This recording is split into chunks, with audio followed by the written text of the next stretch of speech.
Cek apakah suaranya masuk ke dalam Zoom yang di Penmas. Tidak, Bu. Tidak ada. Oh, nggak ada suaranya. Harus masuk lewat ini kayaknya. Harus Masa masuk ke Zoom. masa tidak ada kedengaran? Jadi harus masuk ke Zoom mungkin ya. Sudah masuk di Zoom. Oh, sudah. Jadi kedengaran di suaranya. Ada.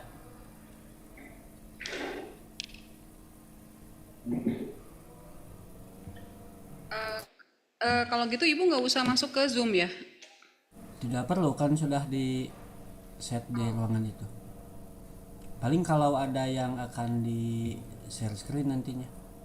Ini masalahnya nanti Ibu mau ngasih apa? Ngasih sambutan. Bagusnya gimana? Ya dari situ nanti di Zoom paling. Cuman Maksudnya kan masalahnya jadinya tidak kelihatan muka. Ini kan ruangan jadinya ya. ya paling kameranya di Zoom gitu didekatkan. Oh, kamera. Nah, itu.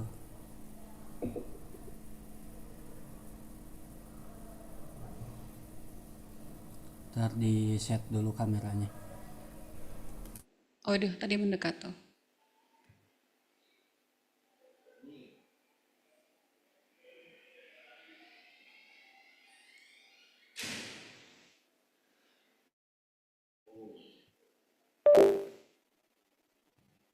Suaranya ini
Tapi ini 1.000 jumlahnya. Hah? 1.000. Coba Witri sini masuk ya karena Zoom ya. Ini Zoom kan?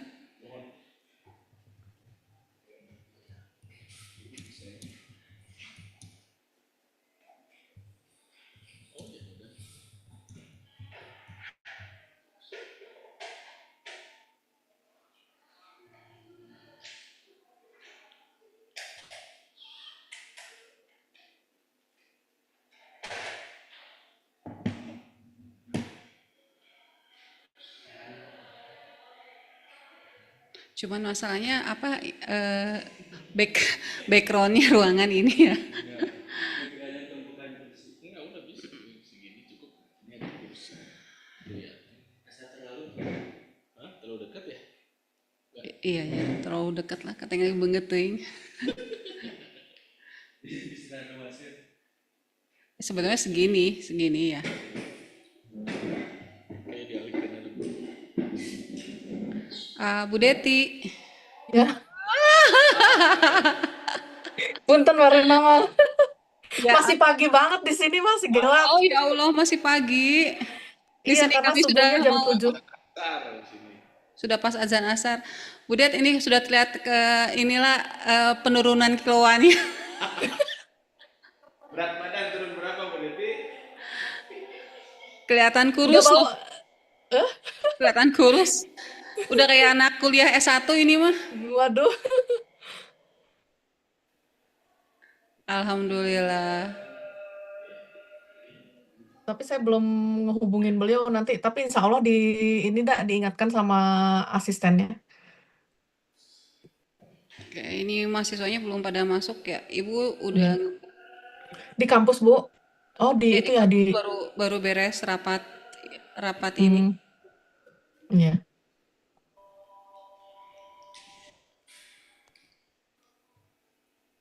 Baru Siapa yang pakai Departemen Penmas? Itu dari akun ini, akun Prodi. Oh, oh, soalnya tadi kayak ada yang ngomong gitu. Abdi, Bu Deti, Pak Dadang. Oh, Pak Dadang. Eta lungsur sabaraha berat badan. Ah, tadi kilo Pak di dia mah tegaduh alatnya. Saya tuh tadi agak panik karena baru nanya ke Bu Yanti kirain saya ada MC-nya, jadi saya baru bikin teksnya. Siapa yang mau jadi MC sekarang? PIC-nya Bu Deti. Siapa tahu gitu. Ini saya kalau baca dari sini buat pengantar ini kayaknya kelihatan ini ya, makanya ini sebetulnya lebih enak lihat ke Zoom sih, ke laptop gitu daripada ini. Makanya mendingan masuk ke Zoom, terus kemudian lihat ke sini kan lebih kelihatan ke ini ya. Jadi ininya jarak jauh kayaknya. Terus ininya mic-nya kayak gitu aja deh. Coba ntar ya, saya coba saya masuk Zoom dulu. Linknya tuh apa tadi tuh ya?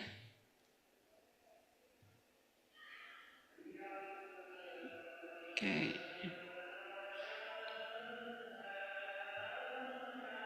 Kemarin tuh siapa?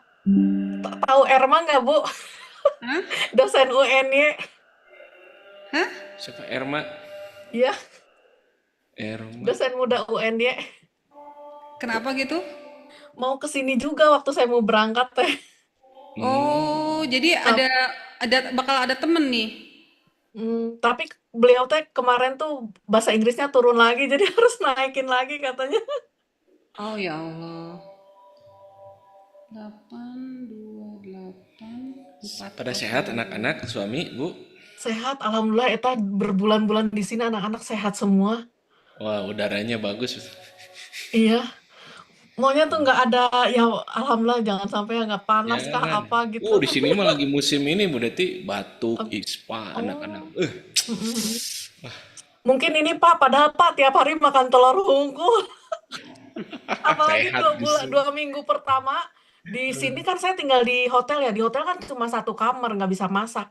Itu Hmm, masaknya, makannya cuma kentang sama telur rebus aja tiap hari. Sama hmm. roti. Tapi anak-anak tuh nggak ada yang sakit. Oh, alhamdulillah ya. Mungkin karena makanannya bagus ya. Masih kan di sana mah mungkin ininya apa pestisidanya kemudian Iya, segala betul. macamnya kan masih ini. Di sini kan sudah terbanyak ini terkontaminasi. Iya. Apa namanya tuh, kalau dulu kan suka dibilangin apel tuh ada lilinnya ya. Bener ternyata di sini mah nggak ada lilinnya. Iya, nggak ada lilinnya di Indonesia mah udah dililinan meh cerah. Iya. Itulah Indonesia. Oke, ini kan, nah ini eh Bu saya, Irniati Witri. oke, oke. Oh, ini kok pro mas ya? Artinya saya mesti lupa tuh, ini pakai yang pro mas juga.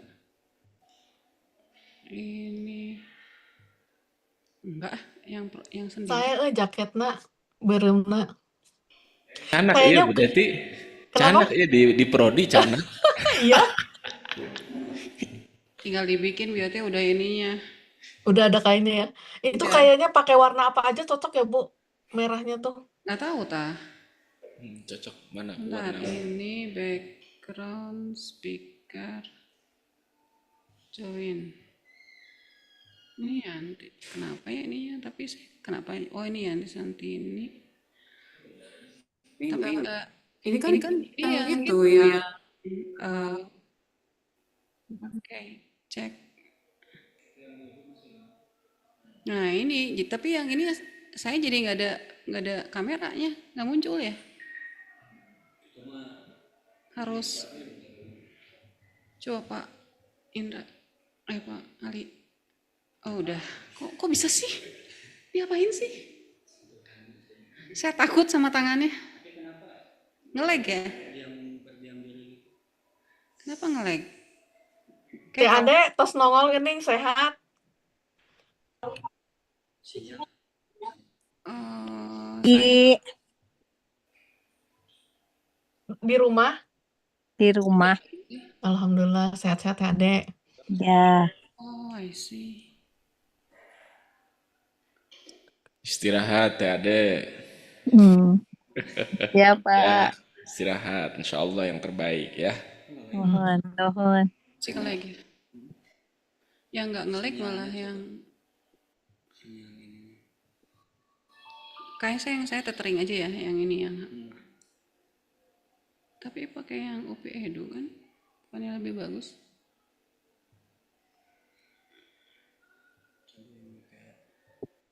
Oh, ininya belum ini, belum apa namanya itu?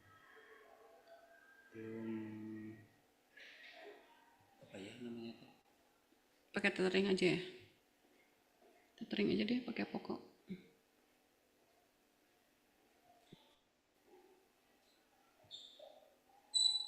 Coba pakai pokok. Nah itu nih ya, Ali, ruas malin hiji deh. Beda ini sonoma pakai alina pakai otot Ali. Nggak Iya tahu Bu, pakai ini alina apa Ali ini. udah paling Alina aya dua, anu ngaliekna dua. Nah ini gimana, udah bisa kali kuadrat. Ini kayaknya laptopnya ini capein.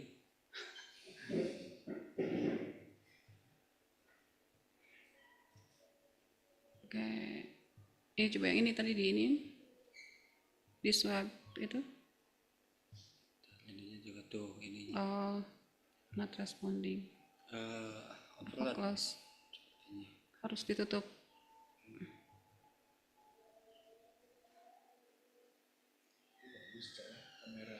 Bagus ya ini kualitas ininya. Bu Deti ini nggak ada apa terpotong-potong ini. Nya, videonya nggak Gambarnya terpotong. bagus. Sinyalnya bagus tadi. Bagus Bu, gambarnya juga cerah. Ibu 5 tahun lebih muda. Bisa aja Teh Ade. Tenang aku masih muda. Oh, ini efeknya diaktifin. Tolong, Pori-porinya tidak terlihat. tolong ini jangan di efeknya tetap dibagusin. Tuh udah Pak Alima ini langsung apa sentimen. Cenah efeknya ini cenah ada kemungkinan efeknya dihidupkan katanya. Mana coba? Kalau kami Berapa persen? So, dibikin semakin gelis bisa? Waduh, terlalu berlebihan kalau sampai seperti ini mah. Yang naturalnya coba yang aslinya kayak gimana, Pak Ali? Yang asli ya low-nya sampai ke bawah banget, Pak Ali. Tuh kan, ini tetap terlihat gelis. Ini yang no touch ya Pak Ali itu lagi berusaha membuktikan antara dunia nyata dan dunia ini ya. Tuh, nah ini sekarang ini saya apa? Oh, artinya betul mending apa? sedang. Ini sepertinya Bapak Ibu ya.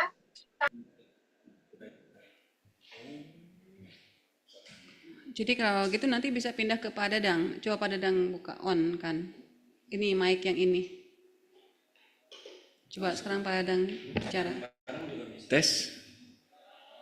Nggak mau Oh ah, enggak, kata harus kamera. masuk gabung dulu ini. Enggak Ibu, ini malah keluar dari Zoom.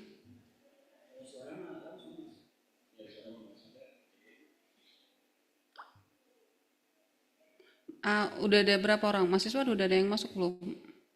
Aduh, mahasiswa teh. Bu Irni, mahasiswa S3 Bu Irni kemana aja ini teh baru nah ketahuan kalau lagi. Assalamualaikum, selamat sore, Buka Prodi. Halo Bu Irni, Siap. alhamdulillah sudah Aduh, apa kabar, Bu? baik-baik bertahan hidup. Bertahan hidup. Ya, selamat sore, Bu Deti, Bapak Ibu, semuanya, teman-teman. Ya ini dosen yang Oh, ini lagi. backgroundnya belum ya. Ini ya, Bu, ini kita lagi seminar hasil penelitian, Bu, di kantor. Wah, Ganti. ini kayaknya Pak Ali harus apa nih ya? Harus update atau apa ya? Iya.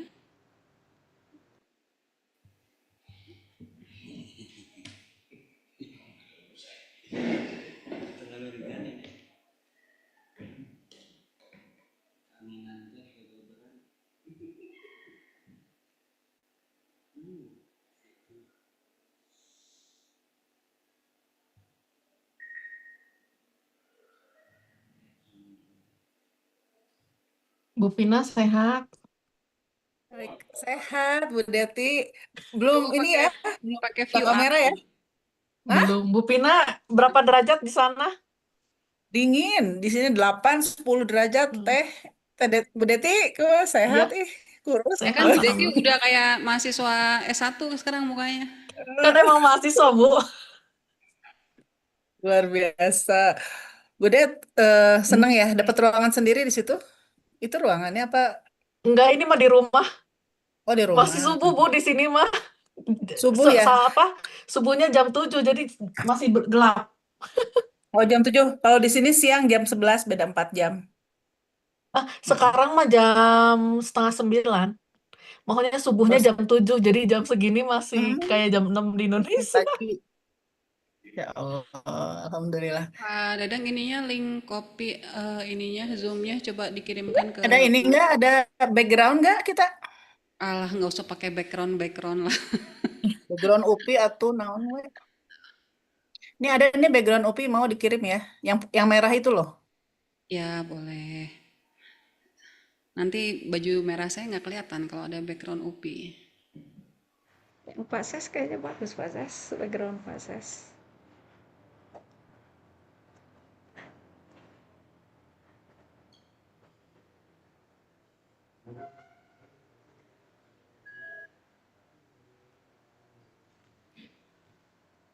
Masih merah kan UPI. Belum kelihatan Bu Vina mana? Jangan-jangan Bu Pina Kedapnya pakai dandan kerudung dulu, merah dandan. nih, nggak kelihatan. Dandan dulu bentar ya.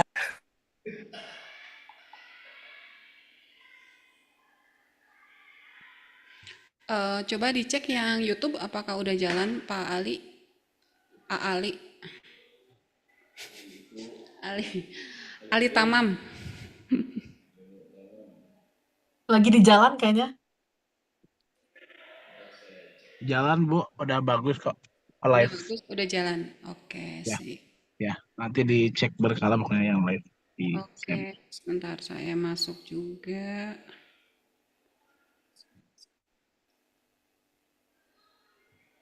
Oke, sudah ya, sudah mulai jalan ya. Oh, Zoom-nya mana tuh Pak Dekan minta link Zoom-nya. Sekedap Bapak. Sudah di-share ke Pak Dekan?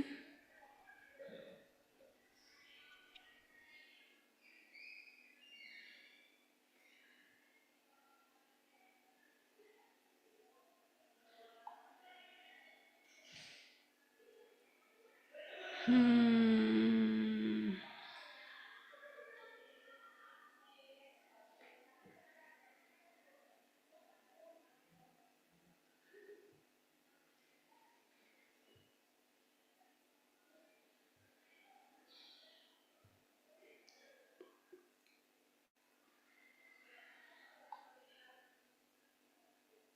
bisa? Bisa? Oke, coba.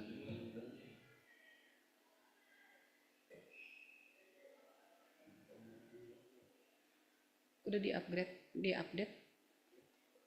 Oke, coba. Kendalanya apa? Dari dulu ya, saya kalau masalahnya di kamera itu.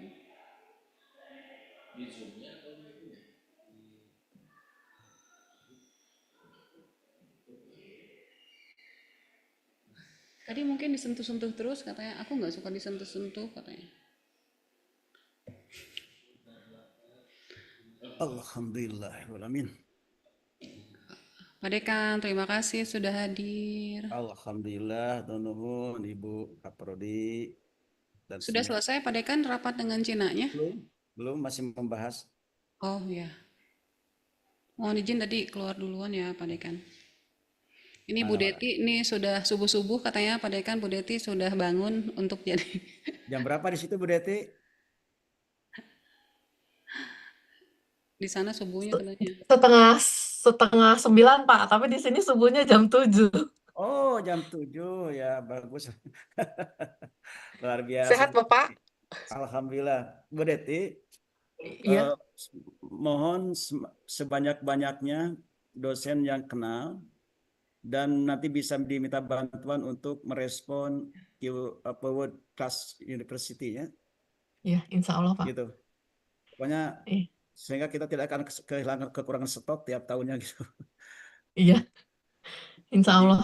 sebanyak-banyaknya dikenal betul dan Mhm, memang nanti kalau satunya kita diminta untuk mereka menjawab pemeringkatan eh, World Class University mereka bisa gitu. insya Allah. Terima kasih, Wah, selamat Bu Deti, saya luar biasa bangga sekali ini Bu Deti bisa di iya. situ. Di Prof sana Yamsya pengantarnya sudah bahasa Inggris ya, masuk. Irlandia. Bahasa Inggris Pak. Oh iya iya iya. Good morning Prof. Good morning. Oh, oke, Alhamdulillah. Thank you for joining with us today. Very happy to join you. I'm very Okay, thank pleased to you, be here. Prof. Simus ya, thank you. Iya, ini kebetulan supervisor saya Pak. Oh keren, keren. Iya, We're still waiting for the student and other lecturer join in the Zoom. We also want to inform you that we deliver the Stadium General also in YouTube live streaming because maybe others can join using Zoom. So we are using also YouTube, using live streaming in the YouTube. Is it okay? That's fine. Very good. Okay. oh iya Prof. Semus, this is Bu Yanti, someone who in our conversation through email, Yes. head of I'm Yanti, I'm program. head of department in community education in UPI. Nice to meet you, Prof. Nice to meet you. And thanks to Deti for doing the introductions. Okay. Is it okay if waiting 4 minutes? Oh, yeah, take whatever. Yeah, there's no problem.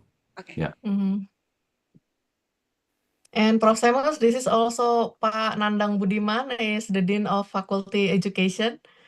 Yes, nice to meet you, Prof. Simon. Thank you. Nice to meet you too. And Okay. hopefully I'll see you all in person sometime when I visit Indonesia. Thank you Mhm. for your kind gesture to be a promoter for Miss Detty. Yes, indeed. And soon to be Dr. Detty. Okay, good. Insya Allah.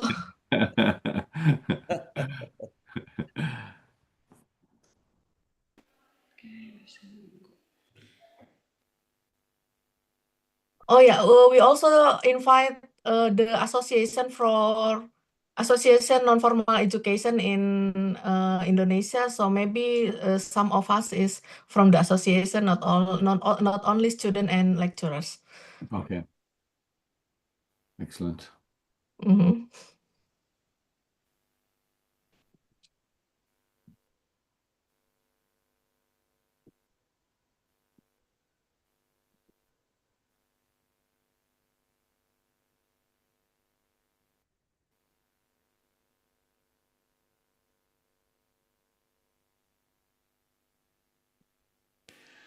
Untuk mahasiswa S1 kalau dimungkinkan masuk pada Zoom secara mandiri, tidak bersama-sama supaya terlihat secara individual masuknya, seperti bisa menggunakan handphone ataupun menggunakan laptop secara mandiri supaya kita bisa melihat siapa saja yang bergabung secara kuantitas jumlahnya terlihat. Kita akan mulai nanti jam 3.35 supaya secara waktu, karena nanti kalau kita terlalu lambat waktunya nanti terlalu sore.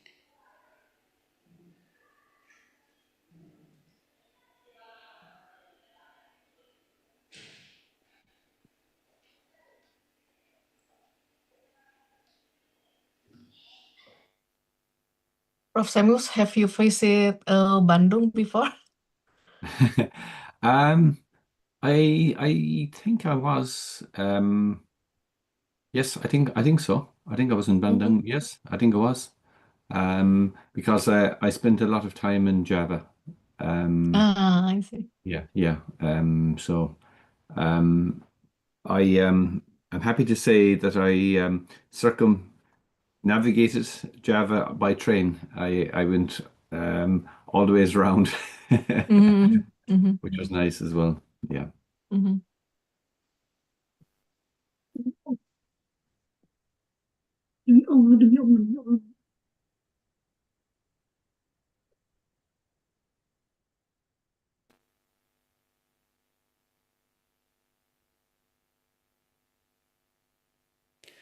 Kepada ketua angkatan masing-masing mohon mencatat teman-temannya yang hari ini hadir supaya nanti kita bisa dicek semuanya. Setiap angkatan dari mulai 2025, 2024, 2023 sampai dengan 2022 mohon bisa diinformasikan ke setiap grup kelasnya. Oke, maybe Bu Deti kita udah jam 3:35 ya. Okay.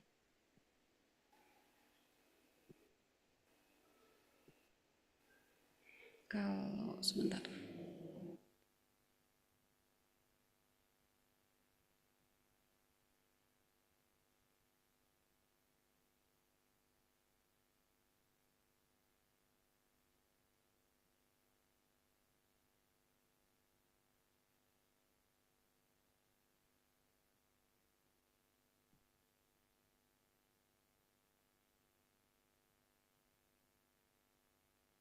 Bu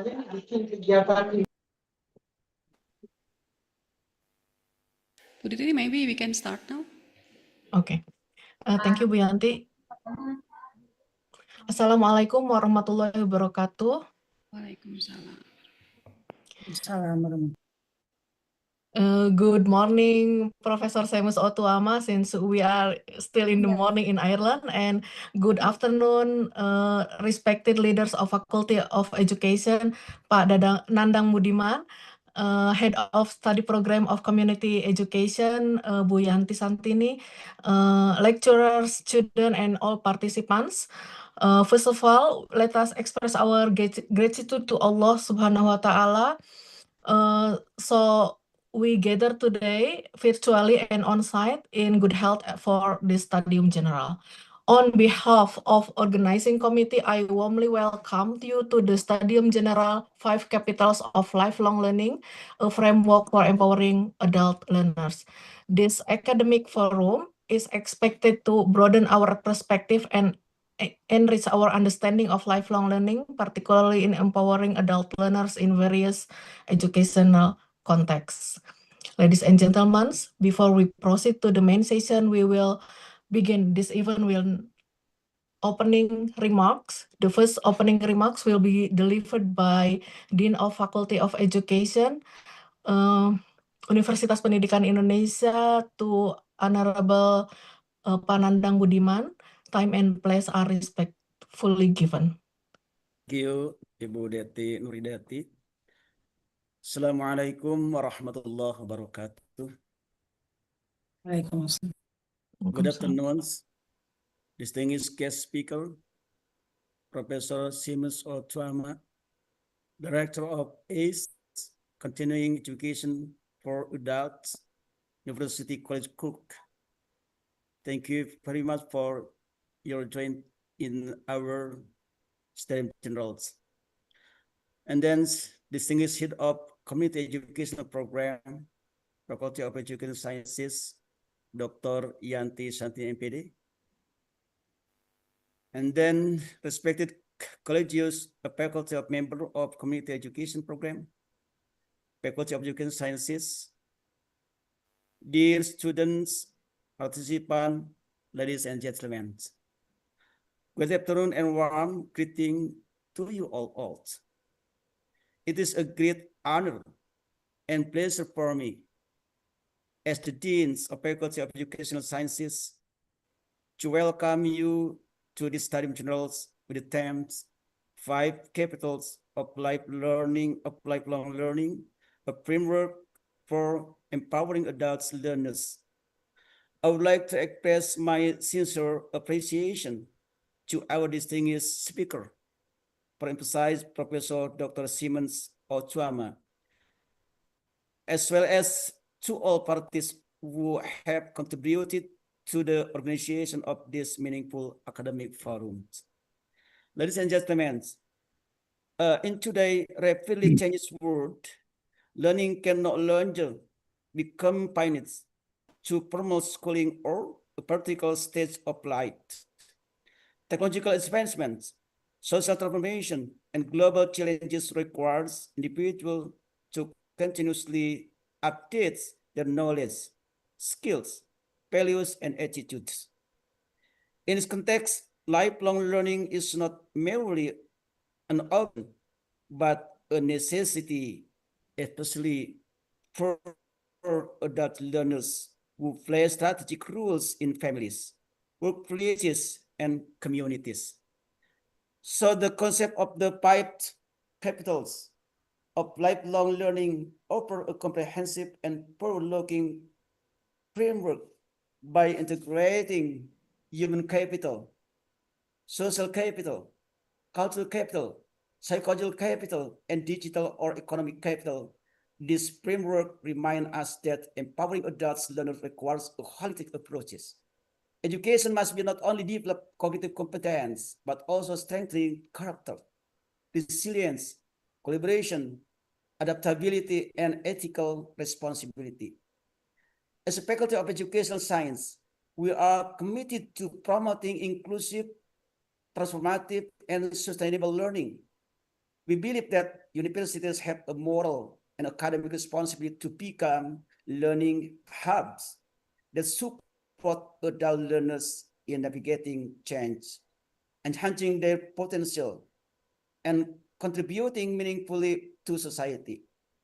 Through forums such as these study journals, we hope to foster critical dialogue, interdisciplinary perspective, and innovative practices in education. I encourage all participants, students, lecturers, and practitioners to actively engage in today's discussion, to reflect critically, and to connect the ideas shared here with your own academic work and professional experiences. May this session inspires us to reimagine lifelong learning as a powerful instrument for personal growth and social empowerment. Finally, I would like to wish you all a productive and enriching study journals. Thank you for your attention. And with the promise from of you, and we have the message from the gods, we would like and to open our STEM General with Basmalah. Bismillahirrahmanirrahim. Wassalamualaikum warahmatullahi wabarakatuh. Good afternoon. Thank you.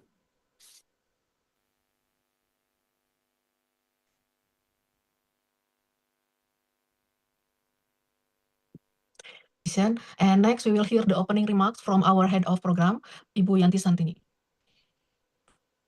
Okay, thank you, Bu Deti. Time Bismillahirrahmanirrahim. and place are given. Please, Bu. Okay, thank you, Bu Deti. Bismillahirrahmanirrahim. Assalamualaikum warahmatullahi wabarakatuh. Good afternoon, Prof. Siamus and Pak Dekan. Thank you for coming with our program in Stadium General, distinguished guests and college, and also my dear student. On behalf of Community Education Department, Faculty of Education, Universitas Pendidikan Indonesia, it's my great pleasure to welcome you all to in this Stadium General. First of all, I like to express my deepest gratitude to Prof. Siamus Otama for kindly accepting our invitation and for being willing to share your expertise with us today. And we know that you have a busy schedule, and we really appreciate your time and energy you have devoted to being here with us today. We hope that your lecturing will very much align with our vision to strengthening the adult and community education in Indonesia. We also like to extend our special thanks for your generous guidance and collaboration to have given to our college in UPI, Ms. Deti Nudiati in here. I hope that you can share your intellectual support and willingness to engage in academic dialogue with her and also with our department broadly, and we have that it's quite very meaningful for us. And in this occasion, I would briefly willing to introduce our department in UPI. Our department in community education, we have 3-level program. Maybe Bu Deti already discussed with you that we have bachelor, master program, and doctoral program. And now currently we have more than 700 students in bachelor until doctoral program, and hope all of the students can join in here in lecturer program. And also the academic staff in our department consisting 18 lecturer, 6 full professor, and maybe our colleague in here can raise hand. Dosen-dosen bisa raise hand yang lain. We have Professor Ihat. Okay, and then Pak Dr. Eli, Bu Vina also, and Pak Dadang. I also want to introduce, this is the secretary of department, Pak Dadang Yunus. He is one of the lecturer in here. Bu Vina, Bu Iip Saripa, she is one of the head of laboratory in our department. And also we have Pak Cucu Sukmana, he is focusing in entrepreneurship program. And other lecturer maybe and Pak Sodikin. Pak Sodikin, he graduated from Tohoku University. He also the youngest lecturer in our department, and we hope soon to be Budeti will be doctoral from College University in there. And In this Stadium General, we invite our college from other university, and maybe you already know the name of department in Indonesia. We have community education and non-formal education. Non-formal education, Prof. Seamus already come to UNY, Universitas Negeri Yogyakarta, with Prof. Pujianti. I know your name and your recommendation from her, and there's the reason why we are willing to have you in this Stadium General, because we proud that we can have this event to have a wider academic community in community education and non-formal education also. And I think that we hope that this important step become building a collaboration, not only with UPI but also with other university.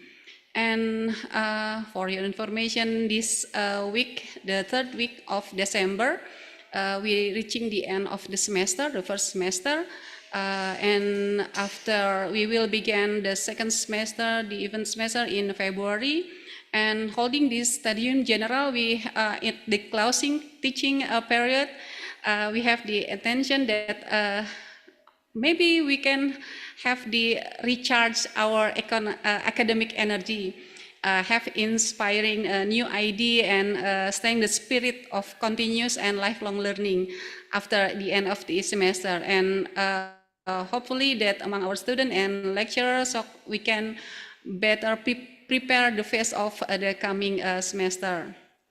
So to our student in here, bachelor and master and also doctoral program, and also the student from partner university, we hope that you will make the most of this opportunity to gaining new knowledge, and then encourage you to listen carefully and ask questions and try to reflect new ideas from Professor Samus, so we can apply the journey of a learning activity. And once again, Prof, thank you for being with us today and for your continued support to our department and community education. We honor to learn from you, and we look forward for deeper collaboration in the future. And this, I hope we officially can open this Stadium General and invite Professor Amos can have deliver your lecture. Thank you. Thank you, Bu Deti. Assalamualaikum warahmatullahi wabarakatuh. Waalaikumsalam warahmatullahi wabarakatuh. Thank you, Bu Yanti Santini, for introduction and remarks. And now, ladies and gentlemen, we arrive to the main session, Stadium General. But before we jump into the Stadium General, I would like to introduce Professor Seamus Ottoma profile first. He is a director of adult and continuing education at University College Cork, Ireland, and chairman of ASEM Education and Research Hub Learning for Lifelong Learning, ASEM LLL. He has extensive and experience in adult and lifelong learning, community education, and inclusive education policy at national and international levels. His work focuses on placing learners and communities at the center of education, with particular attention to equality, participation, and social justice. This Prof. Seamus, also widely known for his contribution to the 5 Capitals Learning Framework, which offer a holistic approach to understanding learning across the life course, which is we will learn the 5 capitals today, and we hope the Stadium General will provide us the valuable insight of lifelong learning in framework and their application in adult education. So without further ado, to Professor Seamus Ottoma, the time and for are yours. Thank you very much, Deti and colleagues. Good afternoon from Ireland. I'm sitting in the snow, but in reality, I'm not. But we don't often get snow in Cork. But this is the university campus where Detty is currently studying and where I work. Um, it's not covered in snow at the moment, but maybe sometime in January or February or even March, we might get some snow to cover the quadrangle. It's a great honor and privilege to have a chance to speak to you today and to talk to you about my approach and to share my ideas with you. Um, I suppose just to begin with, informal and non-formal learning is critically important, and I think if we are to really be inclusive in terms of making sure that our projects meet all of the population and that everybody gets an opportunity to learn and develop and grow and their learning journeys, well, then we definitely will have to give greater attention to non-formal and informal learning. I hope what I'm going to talk about will be useful to you. Please stop me at any stage to ask questions, and I will be very happy to answer questions as well at the end. The other thing which I'm very happy to discuss again down the line if people are interested is looking at maybe how this model could be applied in the context of Indonesia in terms of a piece of research or something like that that I could collaborate with people. So maybe keep this in mind as well as I speak and see if there are opportunities there. Okay, so I just find my presentation.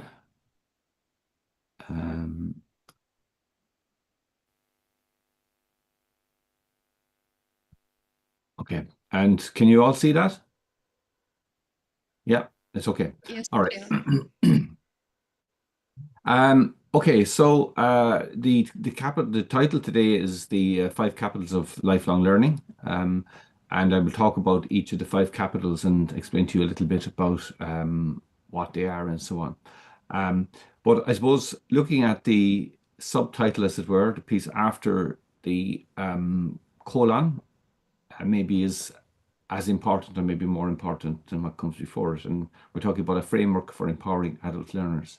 So this is something I feel very passionate about, that we need to empower our learners.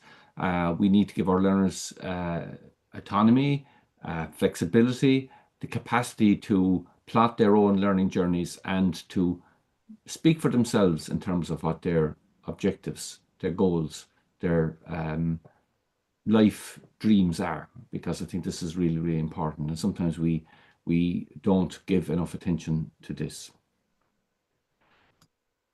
So in terms of the five capitals, these are the five capitals I'm going to talk about. And you will see in the center, I have this phrase, reflexive modernity. I wanted to put that in the center. I want to make that the central focus because this to me is critically important, that we understand the time in which we live, the time in which we work, the time in which we are engaged in education and lifelong learning. And with reflexive modernity, what we're talking about is the idea that each one of us has a personal identity portfolio.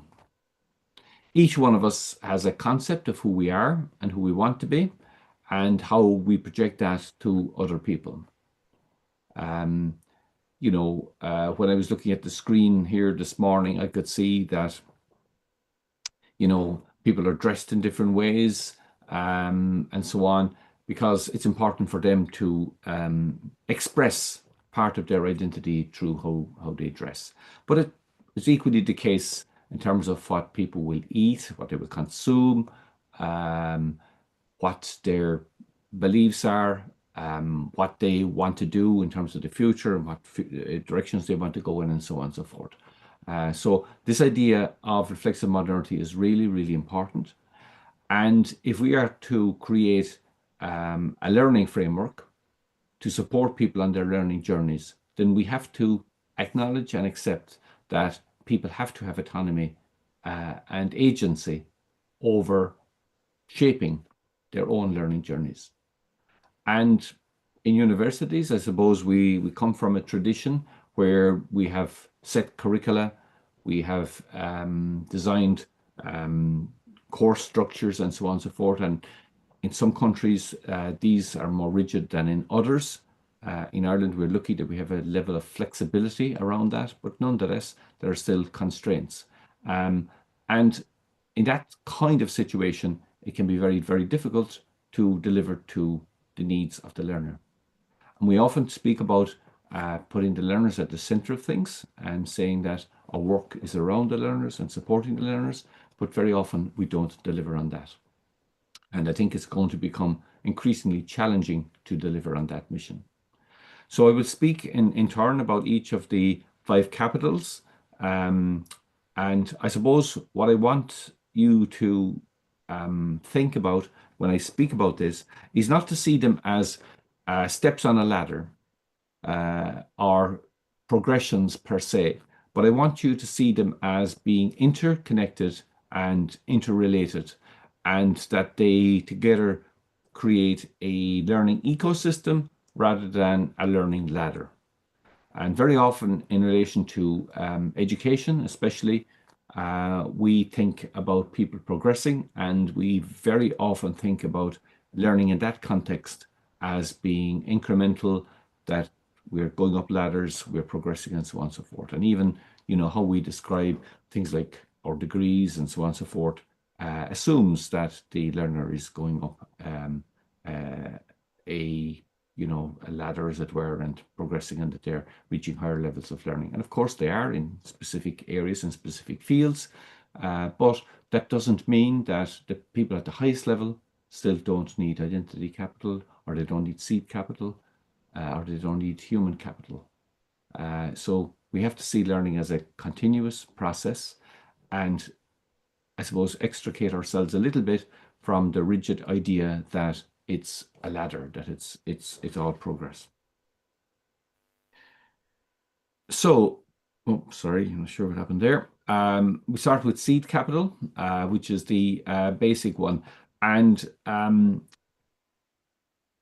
so we would say seed capital represents the baseline of which the learner starts.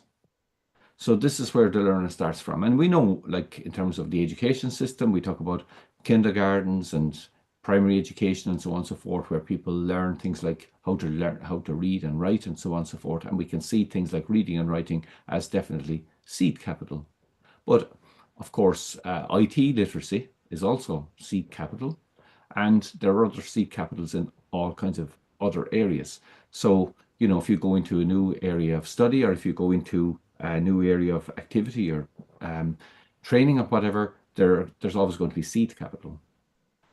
So while we can see seed capital in this basic foundational level, I don't want us to exclusively see it in those terms. And I suppose a way of reminding ourselves of that, in a sense, is to think about artificial intelligence. And, in the last recent number of years, artificial intelligence has become a major topic of discussion and debate, and is seen as a very, very important way of shaping the future of society and so on and so forth. But how many of us, I suppose, are fully literate in terms of artificial intelligence? So for many of us, it's about seed capital again in that space, because we need to learn and we need to know about artificial intelligence. And this is always going to be the case. There are always going to be new developments. There are always going to be new trends. There are always going to be different things happening. And I'll talk later about cultural capital, and we can see very much how maintaining our currency in cultural capital can be quite challenging. So for many of us, we find ourselves in a situation of needing seed capital in relation to cultural capital, for instance. So I'll just say that seed capital represents the baseline of which a learner starts, but also includes their capacity to accumulate additional capital. And I suppose to begin with, I just want to emphasize this idea of capital and why I'm using the concept of capital. Capital is a word, that comes from economics, really. It's a word about the idea that you have some capital and then you can invest it, and through your investment, you are hoping to benefit from this. So, for instance, you think about something very basic, something like maybe a pension fund. People will have a pension fund, so they will invest in their pension fund, and they will hope that that the pension fund is investing wisely and that their capital grows, and that by the time they come to retire or whatever, that it has accumulated to allow the person to retire and to live a reasonable life. So that's the idea of capital. It's about investing. But it's also, and I make this second point, there are opportunities to invest with a reasonable chance of success. And this can be problematic because people very often learn things. They are very often know things, but the chance of them being able to use that can often be restrictive. It can often be difficult to take learning from informal contexts into formal contexts, for instance, to get recognition.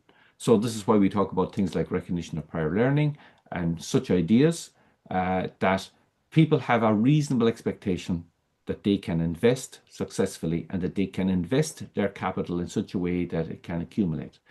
Like if you arrived in Ireland with money, let's say you come with a lot of cash from Indonesia, you couldn't go to a local store and spend the money because they would look at the money and they'd say, what is this?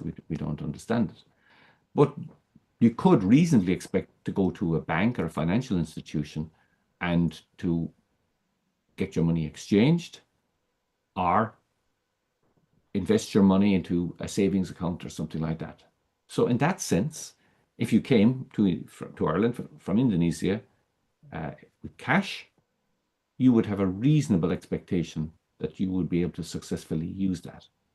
So we need to think in the same ways in terms of people coming to us with learning from other contexts, and they come into the formal education system. They should have a reasonable opportunity for success, and they should have a reasonable chance to invest that in a way that it can continue to work for them. And this is the idea of capital, that it works for you, that you invest and that you accumulate this and that you get to a better place in terms of your life, your own personal life, but the lives of those around you as well. Because we know that through capital accumulation of learning and so on and so forth, it doesn't just reside with the person. The wider circle of people in which they operate benefits, up to and including the nation state. So it has an impact. It has impact across the board. So the more people in Indonesia that can accumulate seed capital and invest seed capital, the better it is for Indonesia as a country, the better it is for their communities, the better it is for their families, the better it is for themselves personally. So it's important for us to remember that we're not just talking about individual accumulation. It's also has wider consequences. I want to just talk a little bit about germinating the seed capital. So what can the person do in order to get this to move on for them? There are certain things that are important in terms of where people can go. So parental education will contribute to informational power directly and to other forms of influence. So for instance, we know that parents, particularly mothers, I would say, are highly influential in terms of the educational trajectories of their children. So when we talk about, very often governments will talk about the best return for investment is, when people are younger, small children and so on and so forth. And we can see that that is true to an extent, but this is like taking the seed and not having the soil to plant it in. We can see that it's much more successful once parents are already involved in an education context themselves, because then it creates a medium, as it were, into which the seed can be sown and the opportunities for the children increase dramatically. Or the influential person around them. It doesn't necessarily have to be a parent. And then it's interesting just to give you some statistics here. The youth whose sole parents' highest level of education is a degree were almost 3 times more likely to go to university than a youth whose sole parent has no post-school qualifications. So you can see it goes right through the life cycle. So parents, influential adults, and so on and so forth are highly, highly, highly important in terms of germinating the seed capital. So this is why informal education, non-formal education, adult education are really, really, really important, because they're creating the context in which seed capital can grow. So while, of course, we want to get the seed capital, I suppose, to people as in the earliest possible time in their lives, we have to also keep a very clear sense of the bigger picture.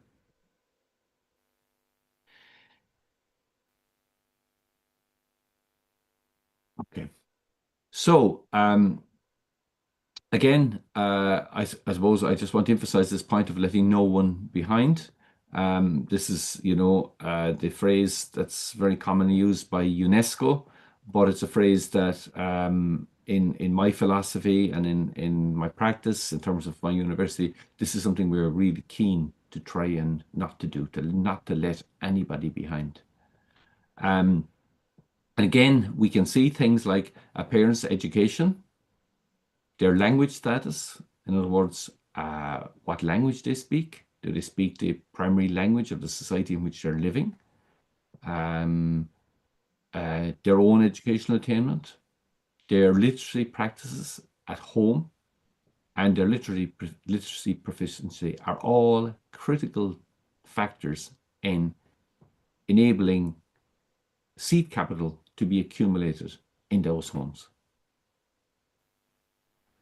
And education is the most important predictor of participation in adult education. Now, what does that tell us? It tells us that as people accumulate education, their tendency is to reinvest and accumulate more. And I suppose anybody that's worked in community education or areas like that will know this to be very true. People will get enthused, they will get engaged, and they will progress. So here, there's a sense that those that are already have accumulated some seed capital are better placed to accumulate more and to progress more and to get more from the system in terms of educational attainment opportunities. So this is why seed capital is so critically important. It's about giving people the basic beginning point where they can move forward from.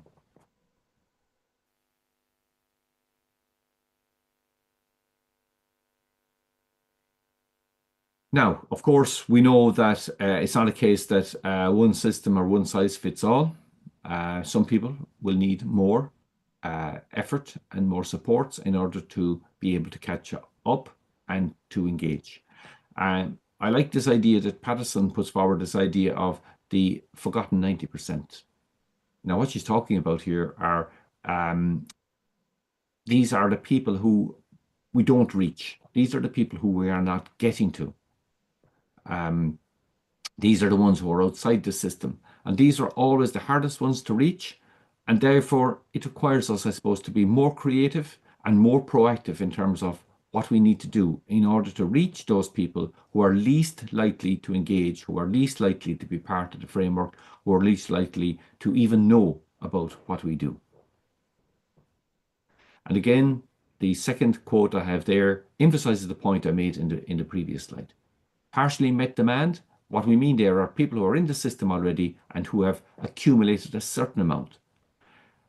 These ones have a statistically significant higher average level of education than any of the other groups. So these are the people who are accumulating, who are growing, who are moving on. So they are in the system. They're the ones most likely to benefit from it. And look, in my department, when we see this and we advertise programs, people who already have educational attainment are the ones who will sign up voluntarily. So that means that we have to do other things in order to engage the people who don't voluntarily join up, or those who don't have the signposts and the support networks to get into the system. And in order to do that, funds need to be earmarked and complemented with outreach activities. So there needs to be support financially, there needs to be investment in this sector, and there needs to be outreach activities. And that means that we don't wait for people to come to us. We have to go to people. We have to reach out. We have to engage. And in my experience, I saw very interesting projects in Indonesia and other parts of Southeast Asia where people do this remarkably well. So this isn't something that's a European idea or coming from Ireland or anything like this. This is something that already happens in Indonesia, but we need to develop it and promote it a lot more than we do. And that applies to every country. That applies to every country. So I'll move on from seed capital, and I hope you have a kind of a general idea of what my thinking there is. And I want to talk about identity capital. Now, we can talk about identity capital in a number of ways. Identity capital comes back to very, very basic things about how we understand ourselves to be even a human being. Coming back to the idea how a baby understands itself to be a separate entity from its mother and from the people around it. And they do this through double contingency, through interacting with the person and getting feedback and so on and so forth. And that's about identity. And this is a project that doesn't stop when you're a baby. It continues throughout our lives. We're constantly involved in a project around our identity, about who we are, and so on. It's about our self-esteem. It's about a sense of who we are. And we know that if we have relatively high self-esteem, we have greater agency. We're able to do more things in the world. We're able to challenge things in a different way. And it's about our dignity as a member of a community. It's about our standing. It's about who we are. If we think about, and you're in the university there, and if you look at the start of the academic year, and you mentioned earlier that you're at the kind of midpoint in the academic year, I know the feeling. It's we need time to recharge, as you said at the beginning. But if you look at the start of the academic year, let's say, and you look at the students coming in the very first day, and I mean now the students who are coming to the university for the first time, and you look at them again in 2 or 3 years' time, you'll see how much they have changed, how much they see themselves as different people, how they see themselves as having different kinds of agency, being capable of different things, and acting in the world in new and different ways. So that's really, really important aspect of what we do.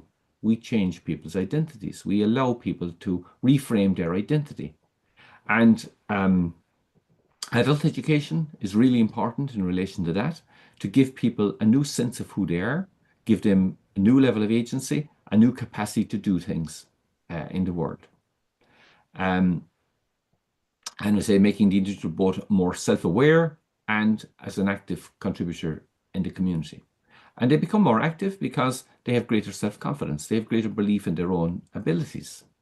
And this is a really, really, really important thing that we do. We don't often think about it as consciously as we need to think about it, but it's a really important aspect of our work in terms of being educationalist, being involved in non-formal and informal learning as much as in formal learning. So I talk about identity and autonomy. So identity is the means by which we participate socially and develop our self-image. So like this is how we shape who we are, what we become over time. And look, all of us change throughout our lives. We change our consumption habits, we change our beliefs, we change the things we know and we learn. And And this is important. This is an important part of human development and human growth, that we shape a reality for ourselves. We shape what we want to do, where we want to go to, what kind of life we want to live, what kind of things we want to consume, what things we feel are important, things that feel less important, and so on. And even if we look at the picture there of these students, they're all dressed differently. No two of them are wearing the same outfits. You know, there's variations on it, and we are sure that before they set out the morning that photograph was taken, they thought about what they were going to wear. And if you drill down into it, they thought about why they want to wear what they're wearing. What does it say about them? What do they want to express in terms of their identity? How do they want the world to see them? How do they see themselves? So this is the idea of placing ourselves at the center of our own life planning and practice. Now, you say, well, what's this got to do with education and learning? It's got to do a lot with education and learning, because each one of those students, let's say in that picture, there's 3, 6, 9 people there. They might all, for instance, be in the same undergraduate program or the same postgraduate program. But that doesn't mean that they have all exactly the same aspirations, or that they all exactly see themselves as being the same person. They're not. They have different aspirations and they have different goals. And this is increasingly going to be a challenge for all of us in the education system, is to create the ways in which people can navigate themselves. And we see, this developing a lot now around micro-credentials and things like this in the education system, where people can do smaller chunks of learning in order to shape the direction they want to go in. And this is true of people in informal and non-formal contexts as much as it is for somebody doing a PhD. It applies to people right throughout their learning journeys. And we just need to be very conscious of this. And when we start talking about being learner-centered, we have to be clear in our heads what it is we're talking about. So it's a big, big, big challenge for us.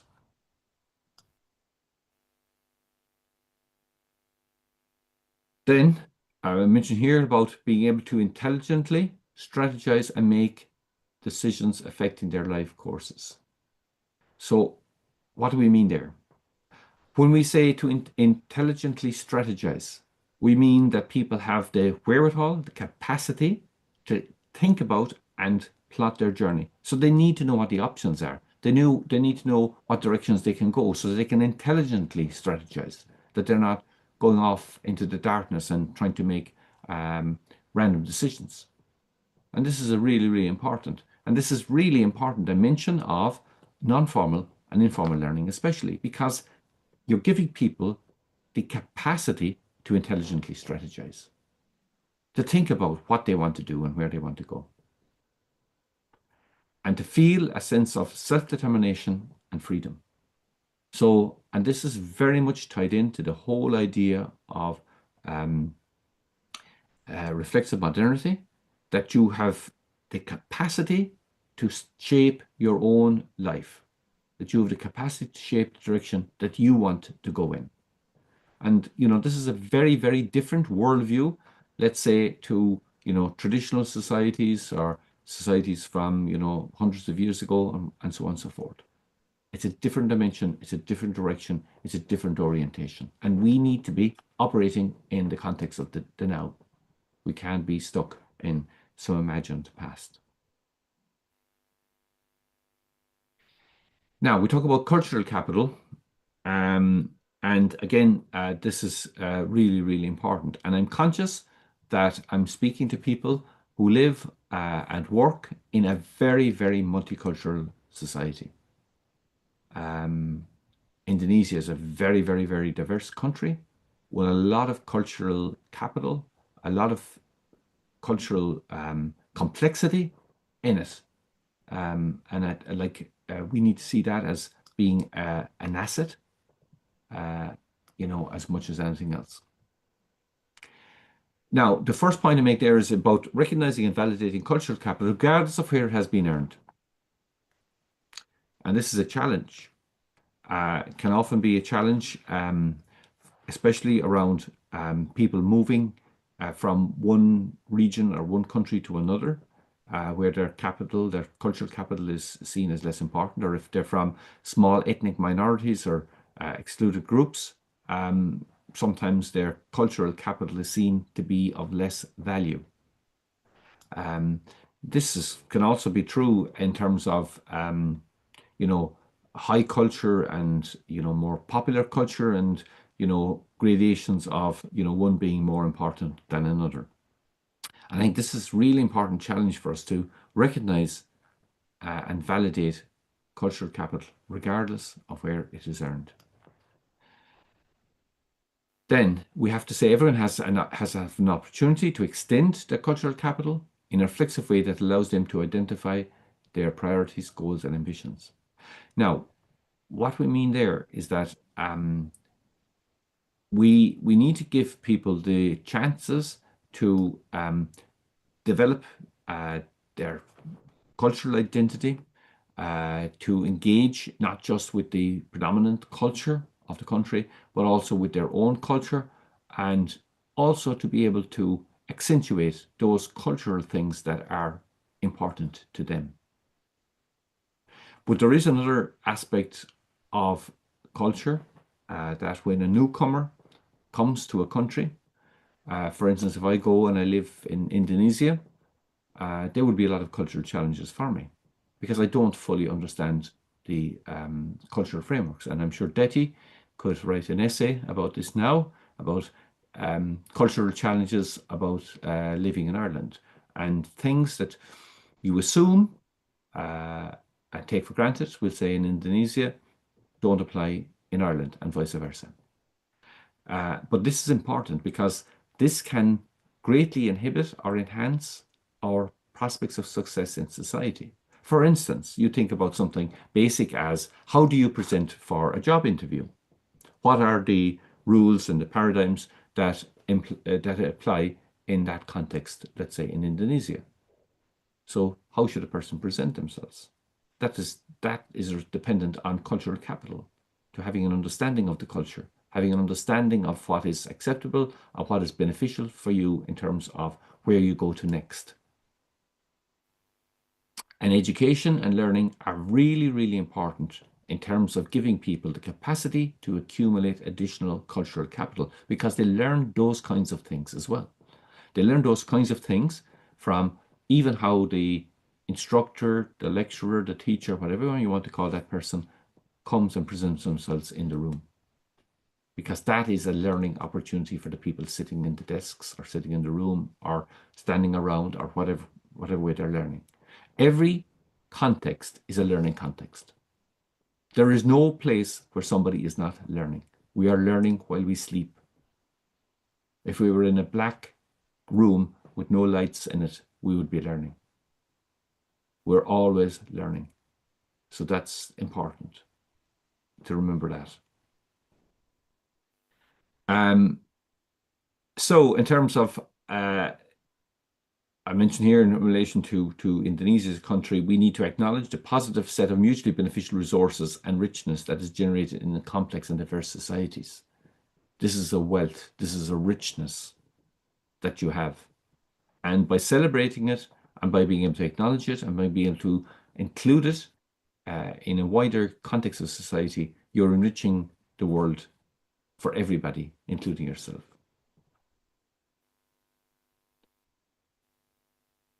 Now, in terms of, I'm just showing a group of refugees here. This picture is not taken from Indonesia, but it's just showing, I suppose, the idea of people moving. And I was listening to the radio here earlier today around issues around climate and how it's leading.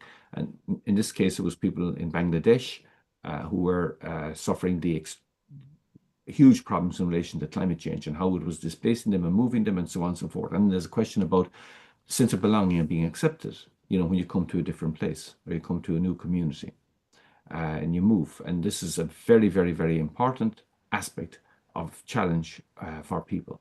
So there's also this constant push, I suppose, about the sense that they need to relegate or to give up their existing culture and to move on to the culture of the country they're moving to. And I mean, that is depriving somebody of their whole identity and their whole capacity to function. And it's not enriching anybody. But there are other issues like being able to speak the language of the country they are in. We know that something like this is critically important because if you can't speak the local language, then it limits your opportunities. It limits your capacity to do things. That doesn't mean that you should give up your mother tongue or that you shouldn't pass on your mother tongue to your children and your grandchildren. Of course, you need to do that as well. And then this point, I suppose, is about people develop from what they are on the basis of their needs. So it's about what the person is now and where they want to get to. What do they need? Where do they need to? What is their next step and their next direction? And this is going to become a more and more and more and more important part of what we do. This idea of dealing with cultural capital, giving people cultural capital, giving people a sense of their the wealth of their existing cultural capital, and I suppose be able to assist and help the broader society to be able to deal with cultural diversity. So for sure, this is going to be an increasingly important dimension of the educational framework into the future. There are other aspects, I suppose, of cultural capital that we need to bear in mind. And I have some pictures here, and these I think all come from Indonesia in terms of people's cultural orientation and people's cultural values. So the first is having a voice. We know this is really important. To have the capacity to speak on your own behalf and to be heard, to be listened to. To be an active agent in shaping your own life. And this is critically important to all of us. And this quote here in the middle is taken from a report that was done in the UK, which commemorated the first adult education policy from 1920, I think. So this is 100 years later, so 2020, I think this was. But they had an interesting point in it, and they said, we must go beyond the status quo of tolerance, coexistence, and respect for difference. Now, what do they mean by that? They're saying that we have to move to a place where it's not just about us being accepting, but it's about us enabling. It's about us enabling and giving people the opportunities to do things regardless of where they come from culturally, or how they identify and so on. And this is really, really important. And there's a need for dominant culture to accommodate to diversity. And this is becoming an increasingly important challenge in the contemporary world, because there are more people moving around the world today than any time in human history. And unless we learn to accommodate diversity, then we're all in a more difficult place. And you say, well, what has this got to do with education and learning? It's got a lot to do with education and learning because it's about our capacity to be cognitively flexible.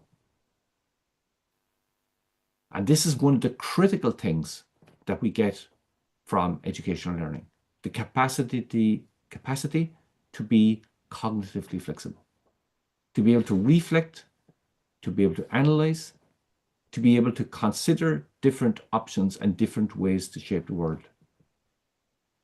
And we urgently need to do this in relation to things like climate change. We need to urgently understand and reimagine the world and reimagine our role in it. So this is a critical thing that we do in our education system and our learning systems. Social capital is something I'm sure you're far more familiar with, and that's being used a lot more. I'm including here a a nice graphic on the left-hand side there from the Red Crescent organization, because to me it really captures everything that about social capital that's important, and you can see all of the things that are going on there in terms of how this glues and it connects us and it creates context for us in which to operate, and it's really, really, really important. And social capital really is something that we accumulate huge amounts of social capital in education and learning, massive amounts of this, and this can be used for many, many, many generations or many, many years later. And we can call on this, and we can come back to it, and we can engage with it for the rest of our lives. So this is a really, really important dimension of what we do. So what is social capital? It's the networks together with shared norms, values, and social trust that facilitate coordination and cooperation for mutual benefit within and between groups. So this is all the knowledge and connections and links that we have. And when you grow up in a society, you accumulate these social capital within your own society. And I'll come back to that in a little while, where that can be very, very beneficial, but it can also be problematic in terms of creating wider opportunities for us. It's the breadth, depth, and richness of our networks, the trust networks participating in, and norms of reciprocity. Reciprocity is important. That you help somebody, but then in turn they may help you. May not be directly, but there's a sense of reciprocity. There's a sense of self-support and people helping each other. And I found this reciprocity very much alive and well in Indonesia. I found that people in Indonesia are so helpful. When I was visiting Indonesia a few times, anytime I was out and about, people were so helpful to me. Went out of their way to be helpful to me. That's two things. It's cultural capital, because it says something about the culture, but it's also social capital. The idea that we link together, we help each other, we reach out to each other, and we create a common community where people can help each other. And this is knowledge required for active participation in the political, economic, and social life of their communities. So in order for us to thrive and benefit and move on, social capital is important. You think about, again, I mentioned about the lecturer, the instructor, the teacher, or whatever. They come into a classroom and they teach. They then become part of all of the students' social network, because all of those students can reach out to that teacher in terms of getting advice or links and so on and so forth. But also, everybody in the room are part of their social networks. And to some lesser or greater extent, people make connections and links with these, and these connections and links can be useful for their entire lives. They can open up all kinds of opportunities in terms of solving all kinds of problems and questions around their lives. And that is, from the best place to buy a mango to the best place to get a new job. It doesn't matter. All of these things are things that we're going to talk to other people about. I just want to briefly mention about building positive structural determinants and negative structural determinants, because we can see both emerging to some extent. Like the picture here is, where people get together and they solve some community problem. And this is, you'd say, is around positive structural determinants, because the things that happen, all of those people make connections with each other, which are useful for them down the line. There's a sense of feeling, of positive feeling, that they have achieved a certain good for the wider community and so on and so forth. And then everybody can feel better, and everybody can be, in a better place. Like you can see from the picture in my background here, it's Christmas time in Ireland now. I can say that. But there's a significant difference in terms of how people react to each other during Christmas in Ireland, or in any country in Europe where Christmas is a big thing because they become much more friendly. They become much more caring. You're driving your car and people will stop to let your car pass through or whatever, and people will go out of their ways a little bit to be more helpful and kind and so on and so forth. We can say that they are positive structural determinants of society.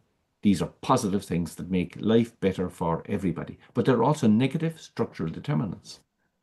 And we've especially seen this growing online, where people operate in silos and they echo chambers and they repeat the same kinds of things to each other and they reinforce certain kinds of values.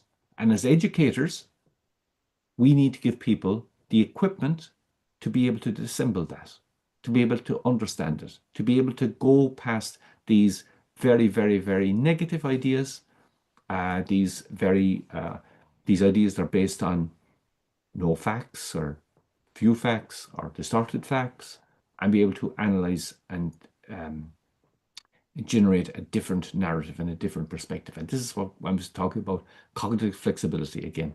This is really, really important in relation to that. I want to talk a little bit about this idea of weak social ties because this is critically important and it's a really, really important aspect of non-formal and informal education and especially in community education. So it's we talk about the strength of weak social ties. So let's say like your strong social ties are those that are closest to you, like your family, your relatives, your close friends, maybe even, close colleagues and things like that. These are the people who, in a crisis you turn to and they will help you out. If you need someone to mind your child, or a bed to sleep on, or your car breaks down and you need someone to give you a lift, these are the people you will reach out to, and with a certain level of certainty, they will come and help you. These are, the strong social ties. These are your network. But then there are weak social ties. And weak social ties are the wider range of people that you interact with. Those people you know less well, but still are critically important for you. And the difficulty for a lot of excluded groups and enclosed communities is they have a lot of weak social ties within their own community, but they don't have connections or links. They don't have the bridges out to the wider world. And this is one of the critical things that they get from engaging in non-formal, informal and formal education. They get bridges, they get connections, they get links outside of their own community and their own group, which gives them opportunities in terms of very practical things like jobs and career opportunities and all of those kinds of things, because now they know where they are, they know how to apply for them, they know what's coming up, they know all of these kinds of things, but also in political engagement and all kinds of things are really important. They also enable what Jane Jacobs famously called hop and skip relationships and hop and skip people. So in every community and in every neighborhood and every family and what we have what we call hop and skip people. Hop and skip people are those people who can make connections and links. So if you say, you're trying to, do something in your house, you want to change the windows in your house, let's say, you say, how am I going to go about that? Or who do I get? There's certain people you can go to and they'd say, oh, this is the person you go to. And that saves you all the internet links and all the mistakes and getting ripped off and so on and so forth. And these are hop and skip people. These are really, really important people in terms of solving community level problems and making links and connections. But, they need this weak social ties as well in order to reach out. And for instance, we set up a program in here in my university in the city here in Cork, where we created things called community mentors. And community mentors are people living in the community. They do a micro-credential which helps them to advise people on educational opportunities. So we're very consciously creating weak social ties for them and bridges outside of their own community into the wider world. And that they are the hop and skip people. And then this benefits the rest of the people in the neighborhood. Human capital, I think you're very aware of this one as well, because this is the one that almost always comes on top of the agenda. They are the knowledge, skills, competencies, and attributes embodied in individuals that facilitate the creation of personal, social, and economic well-being. So, very good description, but the point I would make is that you can't just switch on human capital. People need the other kinds of capital in order to accumulate human capital and or to be able to avail of the human capital they have. So, for instance, somebody could come, and they do come to Ireland with high levels of skill and qualifications, but they may not necessarily be recognized in Ireland. So they can't use their human capital. So somebody who's a dentist, let's say, ends up being a janitor or a taxi driver because they can't get their knowledge recognized or whatever. So they don't have the cultural capital maybe to go about that, to understand how they might do it.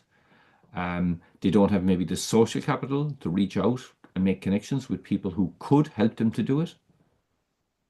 And these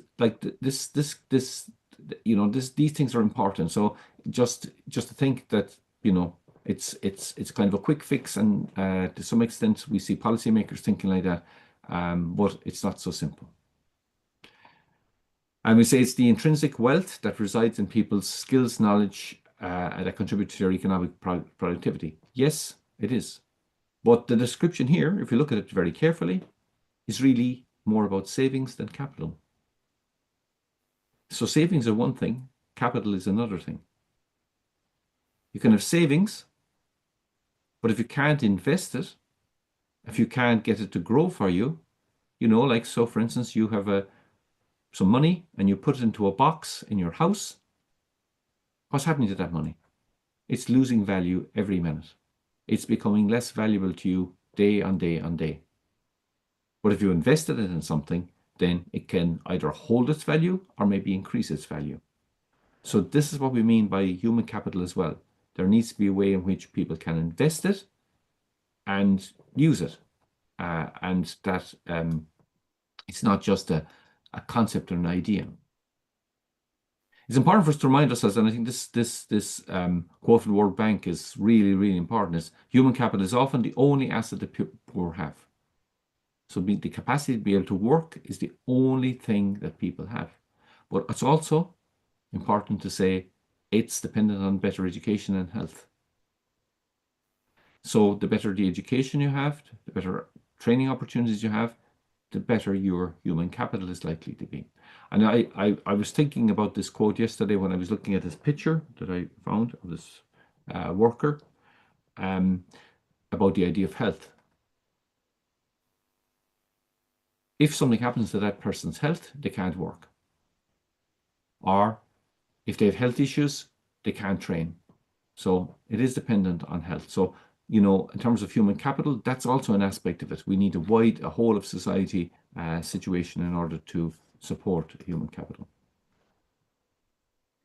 It's also important for us to remember that a bit like, as I mentioned to you, putting the money into the box and leave it in your house, skills from formal education may become obsolete if not maintained. And we know that the very minute you graduate, to some extent, a lot of your knowledge is already obsolete. So unless you stay abreast of things, and this is again a really, really important aspect of what we do, that we create opportunities for people to keep their education up to speed and up to date and so on and so forth. And then informal education is a range of skills through varied life and work experiences. And a lot of what we learn is through informal education. It's not necessarily all through formal education. And very often the things we learn in informal contexts turn out to be more resilient, more long-lasting, and very often more useful. So I'm going to finish on the capitals there, and I just had some kind of thoughts that we might kind of reflect on in terms of what was I saying. And I see some things in the chat there. People probably maybe telling me to hurry on or something. I'm not sure. um, so learners have to be at the center of what we do. And I think, you know, that I hope I made that point clear, because unless the learners are at the center, then we're not doing what we should be doing. We have to be responsive. And again, this should be self-explanatory, but it is important. When I say being responsive, I mean that we respond to the needs of people, and we respond to the needs of people now. Not next year, not in 2 years' time, not in 5 years' time. We have to be flexible. We have to create different opportunities and means by which people can learn. We have to respect learner autonomy. So we have to respect that not everybody wants to go to the same place at the same time. People want to go to different places. They have different life aspirations, different goals, and so on and so forth. And we have to create the context where we can acknowledge and respect that and enable it. We have to be relevant in addressing the issues of our time. So we have to be dealing with things that are important now, today, not things that were important maybe in the past. And sometimes in the education system, we have a tendency to do that. And I suppose to remind ourselves that learning capital accumulation impacts individuals, but also impacts their families, their communities, and the whole of society. So in this project, we're not just helping individuals, we're helping those around them, and ultimately the entirety of society. I'm going to stop there, but there's a reference there to the full paper, which I am referring to. And I also shared with Detty a journal article which deals with this as well, which I'm happy for you to share with people if they wanted, Detty, that journal article, which covers more or less the same ground.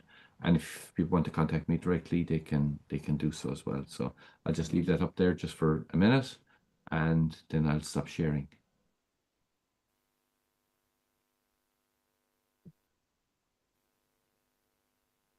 Thank you, Prof. Seamus. Thank you. I hope Thank that you. was okay. Okay, everyone. We are now arrive at the next agenda is question and answer. But before to the next agenda, I would like to sum up the presentation. Especially maybe in community education in UPI we used to use like raw input, and from the Professor Sujana, but I think today we know the broaden perspective from learning for the adult learner, especially based on this 5 capital said identity, cultural, social, and human capital as interconnected and interrelated program through a learning process. And finally, as a student, as a learners, and a future teacher for adult learners, we can apply the learning process with just the those capital for 5 capitals. And now, everyone, we are welcome to raise the question and related to the lecture.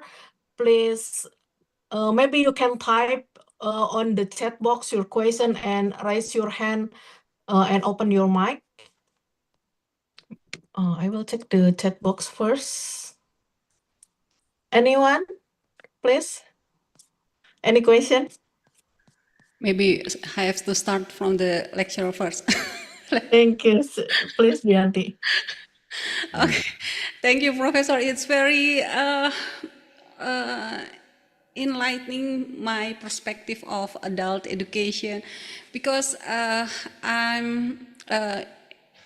when I have a learning activity with the student, I always, when I'm discussing with the student, I said that we have to consider about the community experience, people experience, their orientation of learning and others. And you already give us in a new assignment about 5 capital in here, like the seed capital, and then human capital, social, cultural identity, and it's very interesting. And because before you already say that this capital is not hierarchical.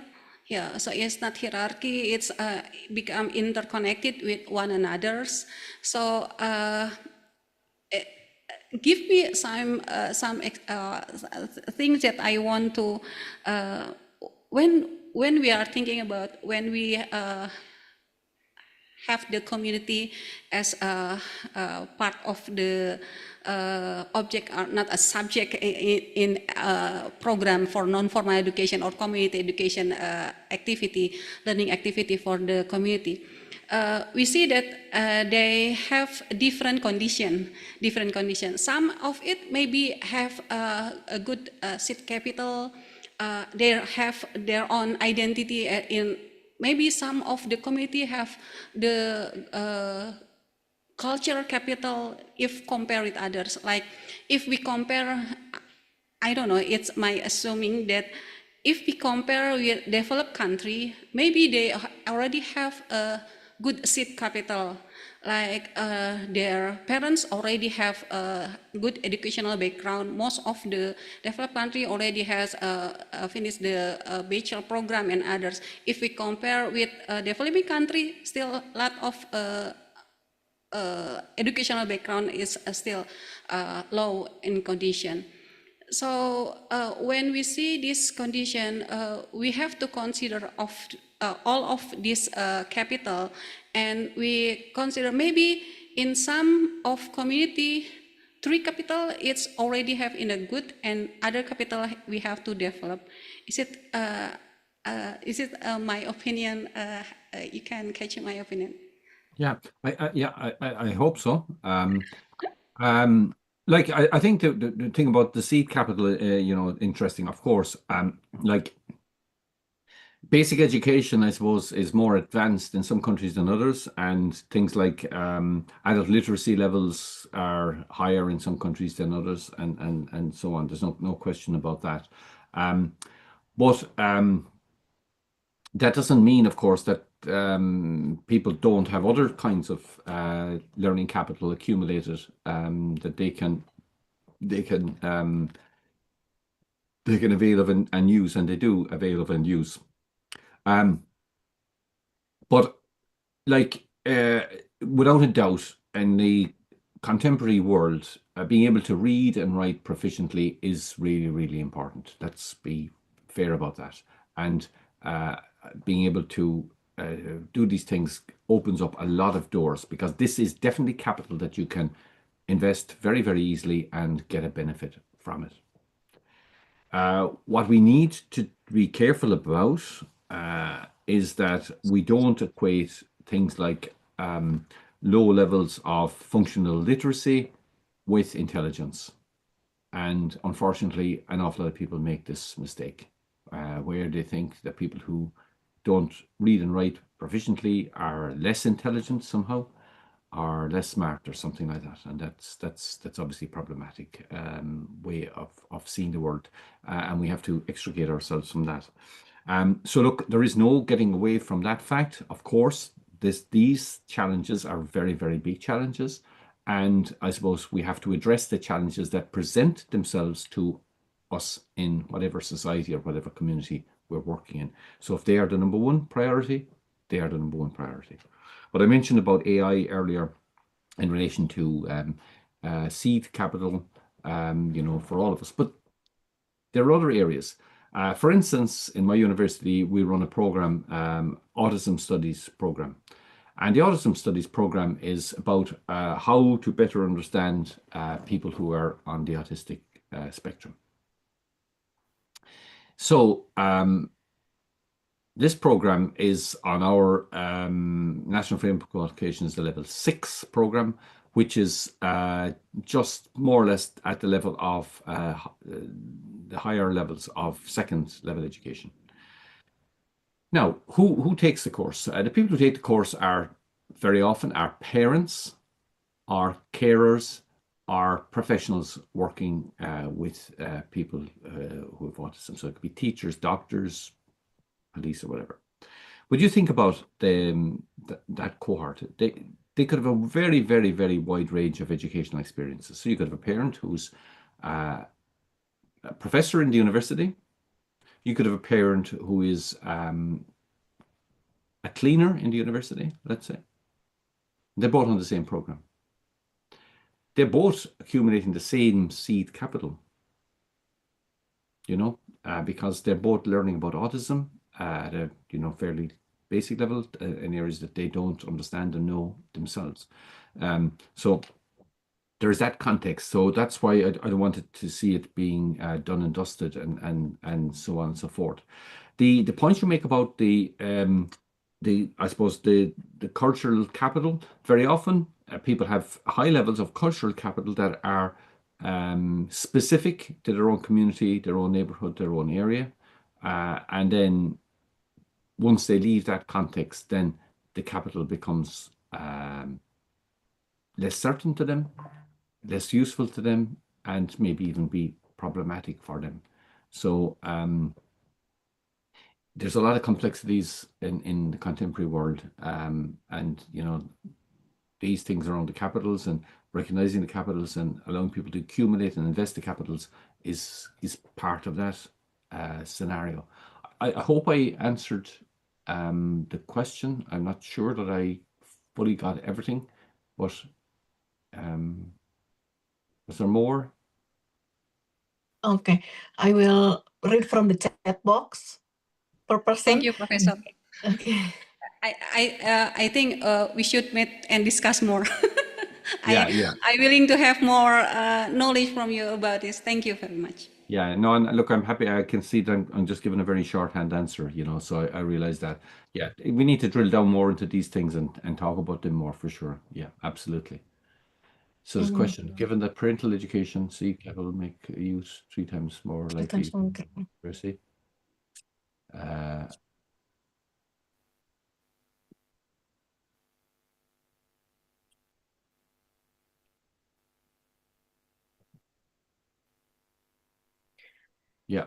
Yeah. I mean, I think that those points from Rennie, if I'm Rennie, yes.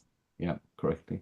Yeah, so I suppose that the point about the parents was, I suppose, to emphasize the point that what the parents can do, in a sense, is they can enable. I was trying to talk about the germination of the seed capital, in a sense, about through their support, they're able to give their children better opportunities to develop an education and see the value of education, and they re-emphasize with them the value of education. They make sure that they do their homework, they make sure that they go to school, they make sure they do all these kinds of things. And it's in a sense, it's like if you think about a government, and the government is trying to create conditions, let's say, for direct foreign investment from Europe or from North America or something like that. So the Indonesian governments want to create a context for external investment.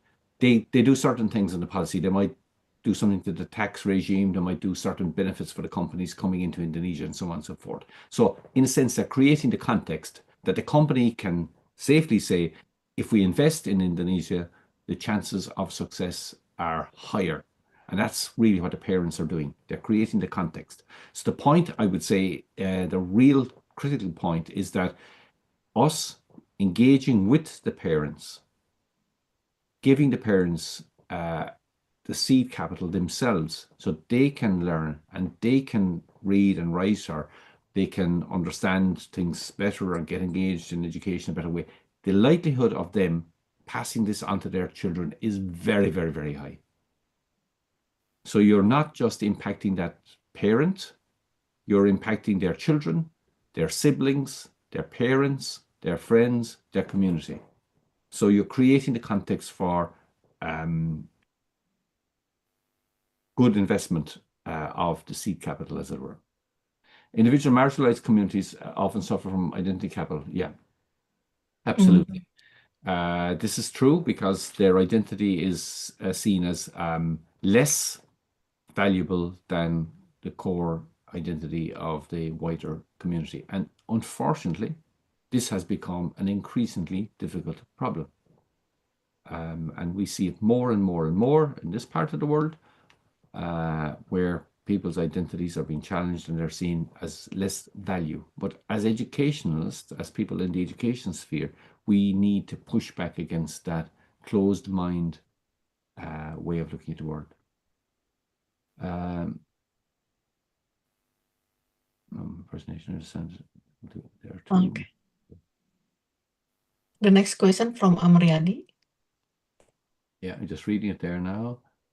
Use coordinators, internal, external capital, your view, which is the most crucial role of encouraging and supporting individuals to develop themselves.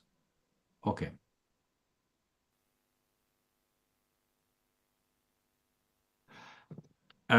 Yeah, so look, I suppose, I mean, it depends, I suppose, on context. And the initial question was around, about things like literacy and so on and so forth. So you would say, look, I mean, you can say that, for instance, like maybe where there's very low levels of literacy, you say, well, we need to focus on this. But in focusing on literacy, let's say you're in a community and you're focusing on literacy, you're actually also focusing on the other capitals. Because you're focusing on identity capital, because the person who learns to read and write proficiently sees themselves as a different person. They see themselves in a different place. And now they have the capacity to move on and change the world and do different things. Also in relation to cultural capital, you're also bringing in your cultural values with you, and you are demonstrating there how those cultural values can be useful in terms of how you present and how you do things. And you're also bringing in social capital because you're making bridges and connections to that group to places outside of their group. And so you're actually building all the capital simultaneously. And I suppose that's what I really want people to be more conscious of, that you're not just doing one thing, you're doing many things. When you get involved in an educational process with other people or other individuals, then you're engaging in a lot of different things simultaneously. And unless we become more self-conscious ourselves that we are involved in these things, then we're less likely to be as impactful as we could be. Whereas if we're more aware of it, we can be more impactful. I hope that answers that question. I see there's 2 hands up there, Ditty, as well. There is one more question in chat box, or yes. Oh, sorry, I didn't see that one. In terms of community education, how does social capital contribute to community empowerment? Okay. Yeah, I mean, okay, so there's a number of ways in which social capital operates. I mentioned about the weak social ties. The weak social ties, in a sense, if you think about weak social ties, one of the things they do is they create bridges. I can see Nunu here. I think if I'm saying correct, it has a lovely big bridge there behind them. In the thing. So you think about the bridge, that big bridge. If you're living at one side of that water and the bridge is at the other side of the water, or the opportunity at the other side of the water, and there's no bridge there, well, then you can't avail of them. It's impossible. So what happens is through engaging, you're creating a bridge. You yourself personally are a bridge out to the wider community. And all the other lecturers and people who come in and teach from outside are also bridges because they're creating a context, a link to the other parts of the world. And this was the point I was making. Some communities have very, very, very strong, weak social ties internally that work very well for them internally, but they don't have the links and connections out. And you see this very much around ethnic minorities and maybe even religious and cultural minorities as well. Okay. Before to the next question from the chat box, there is Ibu Uli Arta. Silakan open mic, Bu.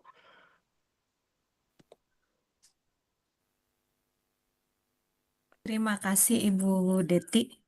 Mungkin saya dibantu nanti mungkin dengan Prof. Simus ya untuk menjelaskan. Prof, saya tertarik banget gitu ya tentang bagaimana tadi partisipasi capital itu luar biasa gitu. Tadi bicara tentang nomor satu itu tentang culture gitu ya, tentang budaya gitu. Nah, bagaimana gitu? Apa pengalaman Prof di Irlandia gitu terkait dengan budaya kita? Kalau di kita itu sangat heterogen gitu dengan macam-macam sosial budaya yang berbeda, kemudian culture yang juga berbeda, kemudian sosial ekonomi yang sangat ekstrim dan itu bisa membuat mungkin saya nggak tahu apa berhasil atau tidak ya untuk community community learning yang ada di Irlandia. Bagaimana pengalamannya itu Bu Deti? Terima kasih Bu. Okay. She asked you about your experience in Ireland, facing the difference of backgrounds of learners. Since in Indonesia we face the huge difference in backgrounds like economic, socially. How about your experience in Ireland? Yeah, I mean it's the same in Ireland. There are different differences. You know, I suppose like one of the big challenges we have is ensuring that, and I mentioned this at the very beginning, that no one is left behind. We do know that people are being left behind. So how do we respond to that? There's a small ethnic minority in Ireland called Irish travellers. They're an ethnic minority. If you look at the statistics around Irish travellers, they have the poorest outcomes in education, health, jobs, longevity, housing. You can go across the range. They are at the bottom of the list. So what can we do? We can help them. We can reach out in terms of creating educational and learning opportunities for them.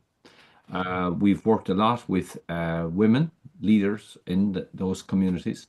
And the reason we work with the women in these leaders in the community is because they are highly, highly, highly influential. So the children go to school, but the schools aren't well set up to accommodate Irish traveller children, and very often they drop out of school very young and they have poor outcomes. Whereas if the mothers are going into the school, they challenge the school, they challenge how the school is teaching their children, and in that regard, they can create better outcomes for their children. So we don't do just one thing. We do many things. So yes, there are different socioeconomic backgrounds, different challenges, and we have to address those. Like, for instance, we also work in the prisons. So we run programs in the prisons.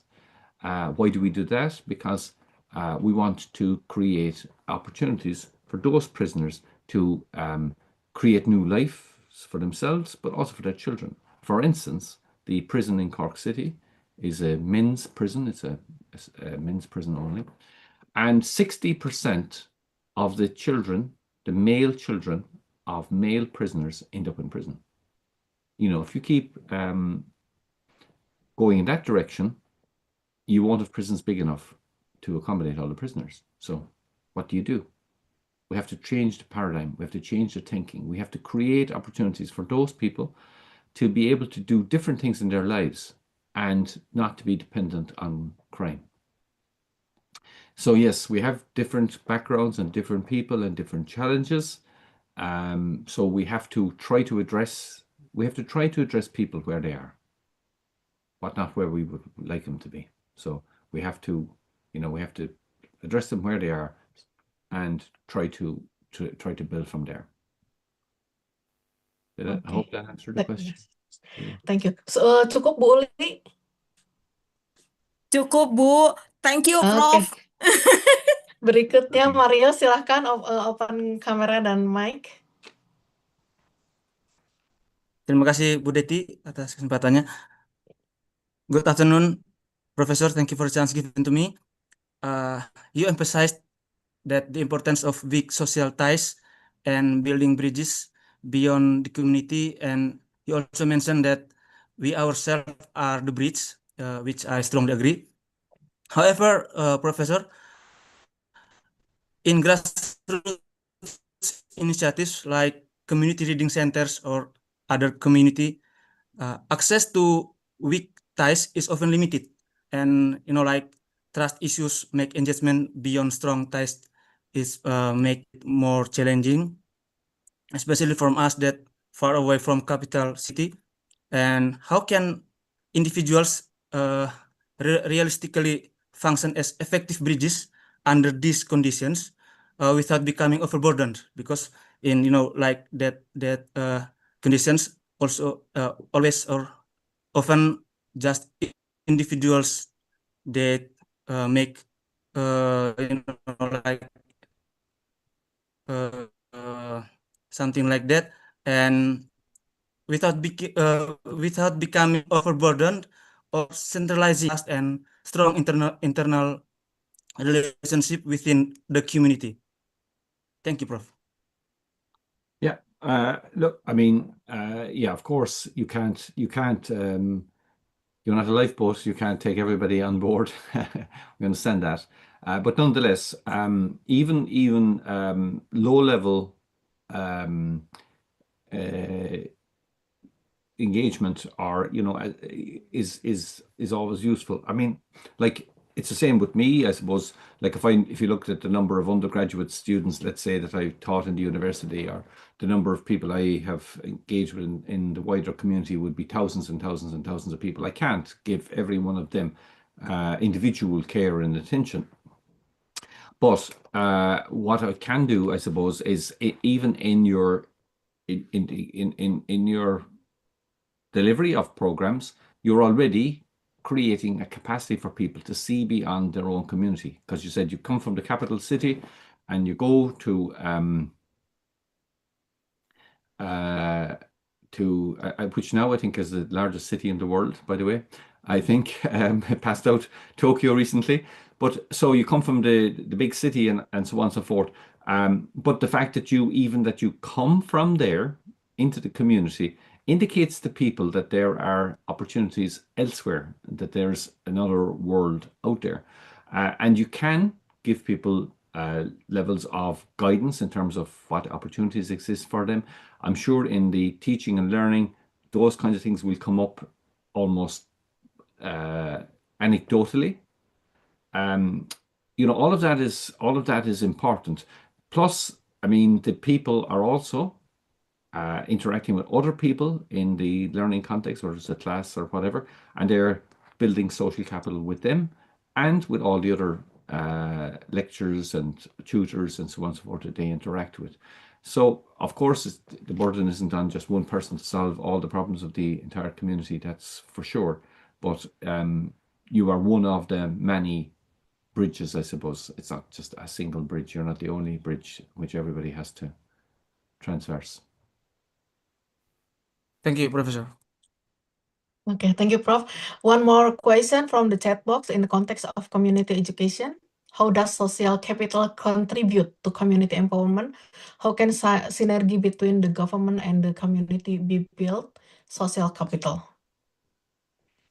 Okay, in the context of community education, how does social capital contribute to community empowerment? Okay, yeah. Right. For instance, I mean, okay, so there's a number of ways in which it builds social capital. At a very basic level, the people in the classroom, in the context, are building social capital with each other. And I'm not sure it's probably the same in Indonesia. I'm not sure, but that people from wealthy backgrounds tend to send their children to exclusive schools where the children of other wealthy families go to school. You say, well, why do you do that? Is it because the level of the teaching is better in those schools? And maybe it is at some level better. But the primary reason they do it is because they know that their children will interact with similar children from similar backgrounds. And they know for sure that they will make friends with some of these and that those friends will become useful to them for the rest of their lives in terms of jobs and contacts and all kinds of things. So once we create a learning context, we are creating an opportunity for people to network. So we're already creating social networks. So they're going to network with other people in that classroom and so on and so forth. To a lesser or greater extent, if it's an already existing group and whatnot, they're not going to find many new people. But if it isn't an existing group and there are other people coming in, they will find new people. They are also making the links and connections that I mentioned in the previous answer with the people who are delivering the program, who are teaching the program, who are organizing the program. So they are already making other connections and other links, and they can call on these people down the line in different contexts. Whether that's a reference for a job or something like this, they can call on those people. And between the government and the community, I don't fully understand the question. What do you mean by between the government and the community? Maybe that you can help me there.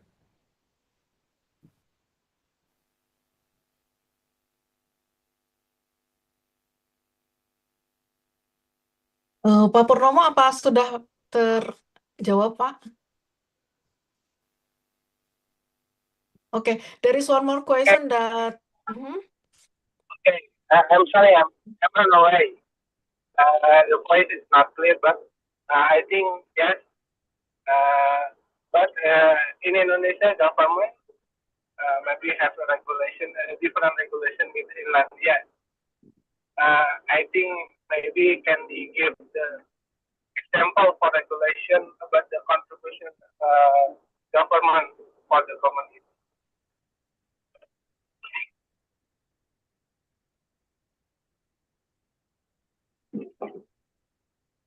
I'm sorry. You mean you want to pas Pak Purnomo ingin contoh kerjasama antara atau sinergi antara pemerintah dengan komunitas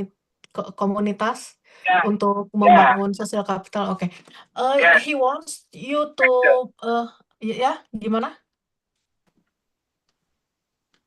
He wants you to explain about the example of synergy between government and community build social capital in Ireland. How the government and community build social capital, is it? Maybe the sample. Maybe I think the learning city is one of the sample of how government and community. Well, I mean, yeah, I mean, I'm not sure exactly. I mean, every educational context is building social capital. So whether that's primary schools or secondary schools or learning neighborhoods in the learning cities, they're all building social capital in different ways. So it's in all of those community development, community initiatives, all of those things build social capital. So I suppose, like in that sense, any initiative that's funded by the government that engages with any community or public is actually building social capital. That even includes the prisons. So once a prisoner goes into prison, they're involved in network building with other prisoners, which could be useful to them in terms of their future crime careers, for instance. And this is one of the critiques of the prison system, that it's basically for educating prisoners to be better criminals in the future, because they learn from each other. But they also interact with staff, in the prisons, to a greater or lesser extent. So I suppose social capital is accumulated in all kinds of places. There isn't a specific program called Building Social Capital or something like this in Ireland, but I think it's recognized that social capital is built in all different kinds of contexts. Sudah cukup ya Pak Purnomo? Okay, now thank you, Prof. Okay. One more question, Prof, from Muhammad Salman before Pak Purnomo, based on your framework of lifelong learning from the chat box, if you want to check by yourself. I would like to ask from Muhammad Salman, based on your framework of lifelong lifelong learning, I would like to ask from a lifelong learning perspective, how important is policy integration across sectors such as education, social service, and urban planning, etc., in building the truly age-friendly cities, and how it is all from your view? Yeah. Okay. So I suppose, I mean, there's a few things there, a lot of things. I think in general, the difficulty with a lot of policy globally in all different countries is there's a tendency to take a very shorthand view of human capital and to say this is just about human capital. And everything that isn't directly addressing human capital is irrelevant or less important.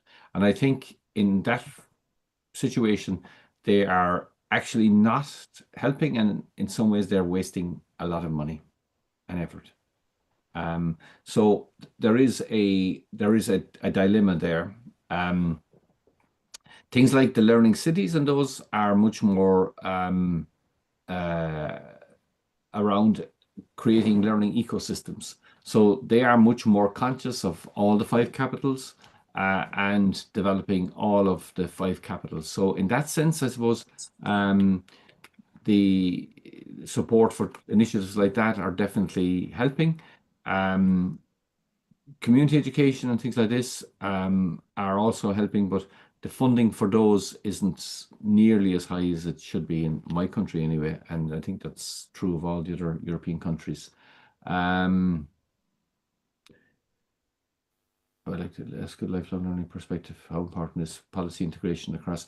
Yeah, look, policy integration is very badly done in a lot of countries where the policies are not linked up and they don't talk to each other. I have my daughter is a teacher in a school, and she was having a conversation with her recently about one of her students and about some of the services he needs. And the services are available, but because the student his parental status is not doesn't fit exactly into a certain box, he can't benefit from the key ones, and because he lives in an area that's normally relatively affluent, he doesn't benefit from some of the things that would be helpful to him. So the integration and joining up of policies is a massive problem in my country, and as far as I can see, in most countries, this is a problem.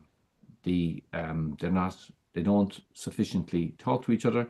They operate in silos, and they all do their own thing, and they don't all, get on the same page. So that is a big problem. Apakah cukup, Pak Salman? Cukup ya.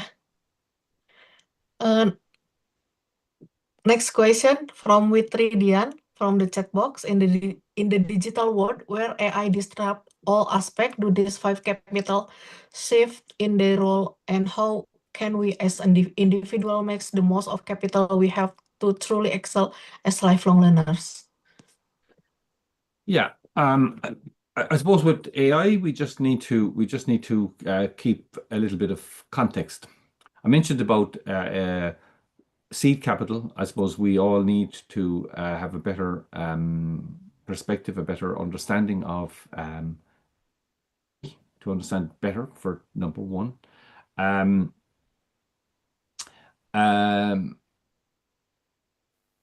I don't think it necessarily in terms of the use of the five capitals. What it does highlight, I think, is the necessity for us to be more critically aware and to be able to analyze and disentangle information that comes our way via AI. There is a tendency, I suppose, to accept the AI solution as being correct. Very often it's not correct. It's not relying on the full level of information available. So that can be problematic. I think we just need to double down on giving people the tools, the wherewithal to be able to analyze and critically evaluate and understand things. themselves, and that they shouldn't just think that AI can do thinking for them. And there is a little bit of a tendency for people to think like, oh, AI is going to do all the thinking for me. I just give it a question and it'll answer for me, and that's it, done and dusted. So I think that is a challenge for sure, but it doesn't set back to zero all of the other capitals and all of the things we know. So I wouldn't be too pessimistic about it. It's a tool. We need to learn to use a tool properly. And I suppose we need to be also conscious about some of the things it does in terms of harvesting data and harvesting information and causing environmental disruption as well, because it takes a huge amount of resources. So all of those things are important as well. So yeah, I hope that answers it in some way. Ya, cukup ya Witri ya. Maybe I worry that you have another agenda today. So maybe that's all for our question and answer session. Thank you, Professor Seamus and all participants for engaging this discussion through question and answers. And now we approach the end of Studium General. We hope that today's lecture and discussion have provided meaningful insight and inspiration for your academic and professional journey. So on behalf of organizing committee, I would like to express our sincere gratitude for Professor Semos, to the leadership of VIP UPI, to the Dean, the Head of Study Program, and all the participants. Let's close our Studium General by reciting Hamdalah, Alhamdulillahirrahmanirrahim. With that, this Studium General is officially concluded. And thank you for your kind attention. Wassalamualaikum warahmatullahi wabarakatuh. Thank you, Prof. See you. Yeah. Waalaikumsalam Thank you, warahmatullahi Prof. wabarakatuh. Thank Thank you you, for Prof. Thank you. guidance. Thank you, Terima kasih, Bu Prof. Deti. Terima kasih semua partisipan. Thank you, Bu Der. Kasih. Thank you. Oh, Pak Eko. Sehat, Pak Eko. Alhamdulillah sehat. Thank you, Prof. Semos. Lot Thank of you. us willing to join with Budeti, Prof. Semus. Derek, thank you for your inspiring and insightful, Prof. Thank you. We hope that you can come to Bandung again soon. Yes, I hope so. My Yeah. fingers are crossed. Okay, thank you. Okay, Okay. student all give thank you for Profesor Jamus. Terima kasih semuanya. Oke. You Makasih Bu Deti. all. Ya. Terima kasih, Bu Kaprodi.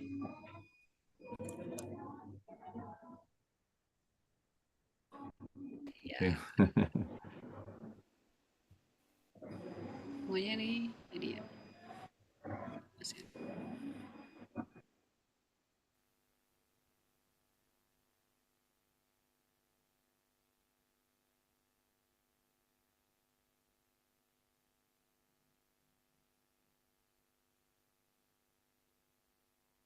I think goodbye. Yeah.